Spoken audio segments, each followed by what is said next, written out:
ನಾರಾಯಣ ನಿನ್ನ ನಾಮದ ಸ್ಮರಣೆಯ ಸಾರಾಮೃತ ಎನ್ನ ಬಾಯಿಗೆ ಬರಲಿ. ಬಾರಂಗ ಕನಸಿನೊಳಗಲಿ ನನಸಿನೊಳಗಲಿ ಮನಸ್ಸು ಕೆಟ್ಟಿರಲಿ ಮುನಿದಿರಲಿ. ಜನಕಜಾಪತಿ ನಿನ್ನ ಅಭೀಷ್ಟದ ಸ್ಮರಣೆಯ ಅಷ್ಟಾಕ್ಷರ ಮಂತ್ರ ಜಪಿಸುವ ಹಾಗೆ ಬಾರಂಗ.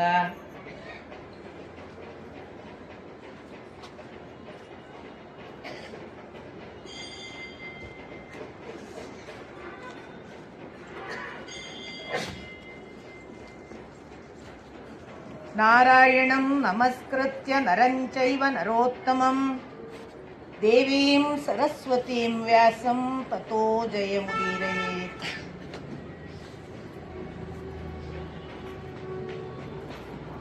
ಕೃಷ್ಣಂ ವಂದೇ ಜಗದ್ಗುರುಂ.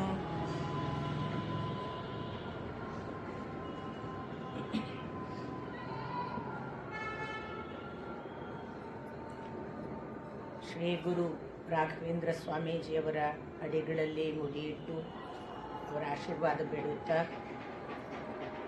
ಶ್ರೀಕೃಷ್ಣನನ್ನು ವೇದವ್ಯಾಸರನ್ನು ಭಕ್ತಿಪೂರ್ವಕವಾಗಿ ನೆನೆದು ನಮಸ್ಕರಿಸಿ ನೆರೆದಿರುವ ಎಲ್ಲ ಭಕ್ತರ ಹಿರಿಕಿರಿಯ ಪದತಲಕ್ಕೆ ಹಣೆ ಹಚ್ಚಿ ನಮಸ್ಕಾರ.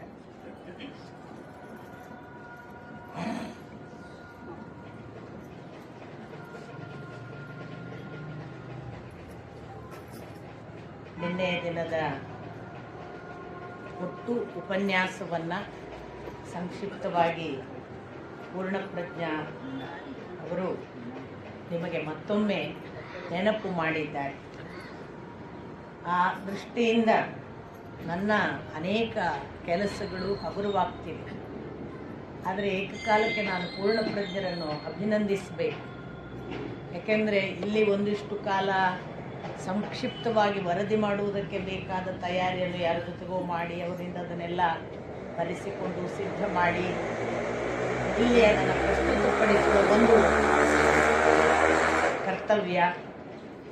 ಅದರ ಜೊತೆಗೇನೆ ಈ ಒಟ್ಟು ಮಾತು ದಾಖಲಾತಿ ಆಗಬೇಕು ಅನ್ನುವ ಕಾರಣಕ್ಕಾಗಿ ಅದರ ಚಿತ್ರೀಕರಣದ ಕಡೆಗೆ ಲಕ್ಷ್ಯ.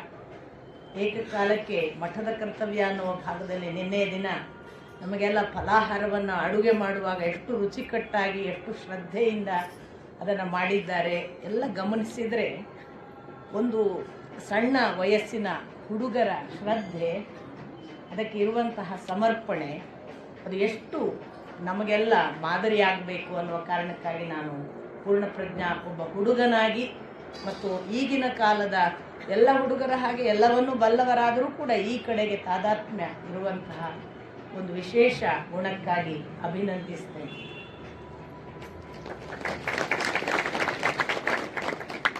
ನಿನ್ನೆ ದಿನ ನಾವು ನೋಡಿದ ಪ್ರಮುಖ ಭಾಗ ಭೀಷ್ಮಾಚಾರ್ಯರ ಪೂರ್ವ ವೃತ್ತಾಂತವನ್ನು ನಾನು ನಿಮಗೆ ಹೇಳಿದೆ. ವಸುಗಳಾಗಿದ್ದಂತಹ ಸಂದರ್ಭದಲ್ಲಿ ಮಾಡಿದ ಒಂದು ಸಣ್ಣ ಅಂತ ನಮ್ಮ ಭಾಷೆಯಲ್ಲಿ ಒಂದು ದನ ಕದ್ರೆ ಏನಪ್ಪ ಅಂತ, ಸಣ್ಣ ಅಪರಾಧ ಅಂತ. ಅಂದರೆ ಅದು ಸಣ್ಣ ಅಪರಾಧ ಇರಲಿ ಮಹಾ ಅಪರಾಧ ಇರಲಿ, ಇದಂತೂ ಒಬ್ಬ ಋಷಿಮುನಿಗಳ ಕಾಮಧೇನವನ್ನು ಅಪಹರಿಸಿದ್ದು ಮಹಾ ಅಪರಾಧ. ಅದು ಮಾಡಿದ್ದು ಯಾರು? ವಸುಗಳು. ಜಗತ್ತಿಗೆ ಗುಣಲಕ್ಷಣಗಳನ್ನು ಒಳಿತನ್ನು ಹೇಳಬೇಕಾದವರೇ ದಾರಿ ತಪ್ಪಿದರೆ ಬೇಲಿಯೇ ಎದ್ದು ಹೊಲ ಮೈದರೆ ಅನ್ನುವ ಹಾಗಾಯ್ತಲ್ಲ. ಹಾಗಾದರೆ ಅವರಿಗೆಲ್ಲ ಎಕ್ಸ್ಕ್ಯೂಸ್ ಉಂಟಾ? ನಾವು ಹಾಗೂ ಒಂದು ಭಾವಿಸ್ತೇವೆ, ದೊಡ್ಡವರು ತಪ್ಪು ಮಾಡಿದರೆ ಕ್ಷಮ್ಯ ಅಂತ. ನಮ್ಮಲ್ಲೆಲ್ಲ ಇದೆ ಅದು, ನಮ್ಮ ಇತ್ತೀಚಿನ ಆಧುನಿಕ ಪರಂಪರೆಯಲ್ಲೆಲ್ಲ ಇದೆ. ರಾಜಕಾರಣಿಗಳು ಬಹಳ ಸುಪ್ರಸಿದ್ಧರು ಎಲ್ಲ ತಪ್ಪು ಮಾಡಿದರೆ ಮನ್ನಾಗಿ ಬಿಡ್ತದೆ. ಪಾಪದವ ಮಾಡಿದರೆ ಅವನು ಸಣ್ಣ ತಪ್ಪಿಗೆ ಭಾರಿ ಶಿಕ್ಷೆ ಆಗ್ತದೆ. ಹಾಗೂ ಅಲ್ಲ, ಕರ್ಮಫಲದ ಶಿಕ್ಷೆ ನಾವು ಕಾಣುವ ಈ ಹೊರ ಜಗತ್ತಿನ ಶಿಕ್ಷೆ ಅಲ್ಲ. ಕರ್ಮಫಲದ ಶಿಕ್ಷೆ ಯಾರನ್ನೂ ಬಿಡೋದಿಲ್ಲ, ಯಾವ ಇನ್ಫ್ಲುಯೆನ್ಸು ನಡೆಯೋದಿಲ್ಲ. ನೀನಿಲ್ಲಿ ಎಷ್ಟೇ ದೊಡ್ಡವನಾಗಿರಬಹುದು, ನೀನು ಬಹಳ ದೊಡ್ಡವ ಅಂತ ನೀನು ತಿಳ್ಕೊಂಡಂತಹ ಯಾವುದೋ ಸ್ಥಾನಮಾನದಲ್ಲಿ ಇಲ್ಲಿ ಪಾರಾಗಿರಬಹುದು. ನೀನು ನಮ್ಮ ಎಲ್ಲ ರಾಜಕಾರಣಿಗಳಿಗೆ, ನಮ್ಮ ಎಲ್ಲ VIP ಗಳಿಗೆ ಯಾರೆಲ್ಲ ಇನ್ಫ್ಲುಯೆನ್ಸ್ ಮಾಡಿ ಶಿಕ್ಷೆಯಿಂದ ಪಾರಾಗಿದ್ದಾರಲ್ಲ, ಅವರು ಡಬಲ್ ಶಿಕ್ಷೆಯನ್ನು ಅನುಭವಿಸಬೇಕಾಗ್ತದೆ ಅನ್ನೋದನ್ನು ನೆನಪಿಸ್ಕೋಬೇಕು. ಯಾಕೆಂದರೆ ಯಾವುದೇ ಕೆಟ್ಟ ಕೆಲಸಕ್ಕೆ ಇಲ್ಲಿ ಒಂದು ಶಾಸ್ತಿ ಇದೆ. ಸಪೋಸ್ ಇಲ್ಲಿಯ ಶಾಸ್ತಿಯನ್ನು ನಾವು ಮಾಡಿಕೊಳ್ಳಿಲ್ಲ, ಪಾರಾದ್ವಿ, ಅಲ್ಲಿ ಮಹಾಶಾಸ್ತಿಯನ್ನು ಪಡಿಬೇಕು ಅನ್ನೋದು ಇದರ ಸೂಚನೆ. ಅಲ್ಲಿ ಅಂದ್ರೆ ಯಾವುದು ನಮಗೆ ಗೊತ್ತಾಗ್ತದ, ನಾವು ಅದನ್ನು ಅನುಭವಿಸ್ತೇವ? ಜೀವ ಸೂಕ್ಷ್ಮ ಭಾವಕ್ಕೆ ನೀವು ಹೋಗಬಲ್ಲಿರಾದರೆ, ಜೀವ ಸೂಕ್ಷ್ಮ ಭಾವ ಅಂದಾಗ ಅದು ಕೇವಲ ನಾವು ಸತ್ತ ನಂತರ ಅಂತ ಭಾವಿಸಬೇಕಾಗಿಲ್ಲ. ಜೀವಕ್ಕೆ ಅದರದೇ ಆದ ಸೆನ್ಸಿಟಿವಿಟಿ ಲೆವೆಲ್ ತುಂಬಾ ಪವರ್ಫುಲ್ ಆದರೆ ಅದು ತನ್ನ ಜೀವಕ್ಕಾಗುವ ಎಲ್ಲ ಯಾತನೆಯನ್ನು ಈಗಲೇ ಈ ದೇಹದಲ್ಲೇ ಅನುಭವಿಸ್ಬೋದು. ಸೊ ಆ ದೃಷ್ಟಿಯಿಂದ ಎಲ್ಲ ಯಾರೂ ಕೂಡ ಪಾರಾಗುವ ಮಹಾನುಭಾವರಿಲ್ಲ ಈ ಲೋಕದಲ್ಲಿ. ಒಂದು ಕರ್ಮಫಲ ಯಾರನ್ನೂ ಬಿಡೋದಿಲ್ಲ, ಎಷ್ಟು ದೊಡ್ಡ ಶಿಕ್ಷೆ ಕೊಡುತ್ತೆ ಅನ್ನುವುದನ್ನು ಹೇಳುವ ಮೂಲಕ ಏನು ಸೂಚಿಸ್ತಾರೆ ಅಂದರೆ, ಆದಷ್ಟು ಒಳಿತು ಮಾಡಿ, ಕೆಟ್ಟ ಕೆಲಸಗಳು ಆದಷ್ಟು ಕಾನ್ಷಿಯಸ್ಲಿ ಮಾಡಬೇಡಿ, ಎಷ್ಟು ಸಾಧ್ಯವೋ ಅಷ್ಟು ತಪ್ಪುಗಳು ಆಗದಂತೆ ಬದುಕಲಿಕ್ಕೆ ಈ ಮನುಷ್ಯ ಜನ್ಮ. ಉಳಿದ ಪ್ರಾಣಿಗಳಿಗೆ ಅದು ಗೊತ್ತಾಗಲ್ಲ, ಆದರೆ ಮನುಷ್ಯನಿಗೆ ಕಾನ್ಷಿಯಸ್ಲಿ ಗೊತ್ತಾಗುತ್ತೆ ಇದು ತಪ್ಪು ಇದು ಸರಿ. ಆದ್ರಿಂದ ಮನುಷ್ಯ ಅಟ್ಲೀಸ್ಟ್ ತನ್ನನ್ನು ತಾನು ತಪ್ಪುಗಳಿಲ್ಲದೆ ಬದುಕುವುದಕ್ಕೆ ಈ ಜನ್ಮವನ್ನು ಉಪಯೋಗ ಮಾಡಲಿ. ಇವೆಲ್ಲ ಸೂಚನೆಗಳು ಆ ಕರ್ಮಫಲದ ಹಿಂದೆ ಸೂಚಿತವಾಗಿವೆ. ಹಾಗಾಗಿ ಭೀಷ್ಮಾಚಾರ್ಯರ ಒಂದು ಬದುಕು, ಅದರ ಅಂತಿಮ ದುರಂತ ಯಾತನೆ, ಎಲ್ಲವನ್ನು ನೋಡಿದಾಗ ನಮಗೆ ಗೊತ್ತಾಗುತ್ತೆ ಕರ್ಮ ಫಲದಿಂದ ಯಾರೂ ಪಾರಾಗಕ್ಕೆ ಸಾಧ್ಯ ಇಲ್ಲ. ಆದ್ರಿಂದ ಜೀವನದಲ್ಲಿ ಆದಷ್ಟು ನಿಷ್ಠೆ, ಶ್ರದ್ಧೆ, ಒಳಿತು ಇವುಗಳನ್ನು ಪರಿಪಾಲಿಸಬೇಕು ಅನ್ನೋದು ನಾವು ಕಲಿಯಲಿಕ್ಕಿರುವಂತಹ ಪಾಠ. ಇನ್ನು ಎರಡನೆಯ ಭಾಗಕ್ಕೆ ಬಂದರೆ, ಭೀಷ್ಮಾಚಾರ್ಯರು 2 ಬಾರಿ ಅಂದ್ರೆ 3ನೇ ದಿನ ಒಮ್ಮೆ 9ನೇ ದಿನ ಒಮ್ಮೆ ಬಂದಿದ್ರ ಅಂತ ಮತ್ತೊಂದು ಜಿಜ್ಞಾಸೆಯ ಪ್ರಶ್ನೆಯನ್ನ ನಾನು ನಿನ್ನೆ ಸ್ಪರ್ಶ ಮಾಡಲಿಲ್ಲ. ಈ 3ನೇ ದಿನ ಒಮ್ಮೆ ಬಂದ್ರು, 9ನೇ ದಿನ ಇನ್ನೊಮ್ಮೆ ಬಂದ್ರು ಅನ್ನೋದು ಬಹಳಷ್ಟು ಜನ ಒಪ್ಪುವ ಒಂದು ವ್ಯಾಖ್ಯಾನ. ಅಂದ್ರೆ ಅವ್ರು 2 ಸಾರಿ ಬಂದದ್ದು ಹೌದು ಅಂತ. ಇವನ್ KS ನಾರಾಯಣ ಆಚಾರ್ಯರು ಅನ್ನುವಂಥವರು, BM ರಮೇಶ್ ಅಂತ ಒಬ್ಬರು ಸಮಗ್ರವಾಗಿ ನಮಗೆ ಸಾಫ್ಟ್ವೇರ್ನಲ್ಲಿ ಇವತ್ತು ಪುರಾಣಗಳನ್ನು ಮಹಾಭಾರತವನ್ನು ಸಿಕ್ಕುವ ಹಾಗೆ ಮಾಡಿದ ಒಬ್ಬ ಕೆನಡಾದಲ್ಲಿರುವ ಉತ್ತರ ಕನ್ನಡದ ವ್ಯಕ್ತಿ, ಅವರು ಕೂಡ ಅದನ್ನು 2 ಬಾರಿ ಬಂದಿದ್ದಾರೆ ಅಂತ. ಈ ಸೂಕ್ತಂಕರ್ ಅನ್ನುವ ಎಡಿಷನ್ ಏನಿದೆ ಅದರಲ್ಲೆಲ್ಲ ಇದು 2 ಬಾರಿ ಬಂದದ್ದನ್ನೇ ಒಪ್ತಾರೆ. ಆದರೆ ಯಾವುದನ್ನ ಕ್ರಿಟಿಕಲ್ ಎಡಿಷನ್ ಅಂತ ನಾವು ಹೇಳ್ತೇವೆ ಅಲ್ಲಿ ಇಲ್ಲ, ಅಲ್ಲಿ 1ನೇ ಬಾರಿ ಅನ್ನುವ ಒಂದು, ಅಂದ್ರೆ ಇಲ್ಲಿ ನನಗೆ ವೈಯಕ್ತಿಕವಾಗಿ ಇದು 2 ಬಾರಿ ಬಂದದ್ದು ಹೌದಾ 1ನೇ ಬಾರಿ ಅನ್ನುವ ಒಂದು ಚರ್ಚೆ ಥ್ರೂಔಟ್ ಇದೆ. ಅನೇಕರು ಅವರವರ ಅಭಿಪ್ರಾಯಗಳನ್ನ, ಕೆಲವು ವಿದ್ವಾಂಸರು ಇವತ್ತು ಶತಾವಧಾನಿ ಗಣೇಶ್ ಅಂತವರೆಲ್ಲ ಇಲ್ಲ 1ನೇ ಬಾರಿ ಅನ್ನೋದನ್ನೇ ಸಮರ್ಥಿಸ್ತಾರೆ. ಇಲ್ಲಿ 2 ಬಾರಿ ಅನ್ನೋದ್ರ ಬಗ್ಗೆ ನನಗೆ ವೈಯಕ್ತಿಕವಾಗಿ ಅನಿಸಿದ್ದಕ್ಕಿಂತ ನಮಗೆ ದಾಖಲಾತಿಗಳು ಏನು ಸಿಗ್ತದೆ ಅಂತ ನೋಡಿದಾಗ, 3ನೇ ಬಾರಿ ಮತ್ತೆ ಪ್ರಯತ್ನ ಪಡು, ನೀನು ಹೇಗೂ 2 ಬಾರಿ ಪ್ರಯತ್ನ ಪಟ್ಟಿದ್ಯಲ್ಲ, ಶಸ್ತ್ರ ಹಿಡಿದು ದ್ರೋಣಾಚಾರ್ಯರ ಸಂದರ್ಭದಲ್ಲೂ ಕೂಡ ನೀನು ಪ್ರಯತ್ನ ಪಡು ಅನ್ನೋ ಉಲ್ಲೇಖ ಬರೋದ್ರಿಂದ, ಮತ್ತು KS ನಾರಾಯಣಾಚಾರ್ಯರಂತಹ ಮಹಾನುಭಾವರೆಲ್ಲ ಇಲ್ಲ 2 ಬಾರಿ ಬಂದದ್ದು ಹೌದು, ಮತ್ತೆ 3ನೇ ಬಾರಿಗೆ ಹೋಗುವ ಅನ್ನೋ ಉಲ್ಲೇಖ ದ್ರೋಣ ಪರ್ವದಲ್ಲಿ ಬಂದಿದೆ ಅನ್ನುವ ಕಾರಣಕ್ಕಾಗಿ ಅದನ್ನು ಒಪ್ಪುವುದರಿಂದ ಒಂದು ವರ್ಗ ಸಂಪೂರ್ಣವಾಗಿ ಕೃಷ್ಣ 2 ಬಾರಿ ಬಂದಿದ್ದ ಅನ್ನೋದನ್ನ ಹೇಳುತ್ತೆ. ನಮಗೆ ವೈಯಕ್ತಿಕವಾಗಿ ನೋಡುವಾಗ ಅನಿಸುತ್ತೆ ಅವನು 2 ಬಾರಿ ಹೇಗೆ ಒಬ್ಬ ಮಿಥ್ಯಾವಾದಿ ಅಂದ್ರೆ 1 ಸಾರಿ ಪ್ರತಿಜ್ಞೆಯನ್ನು 1ನೇ ಸಾರಿ ಮುರಿಯೋದು, 2 ಸಾರಿ ಮುರಿಯೋದೇನು ಅಂತೆಲ್ಲ ಅನಿಸುತ್ತೆ.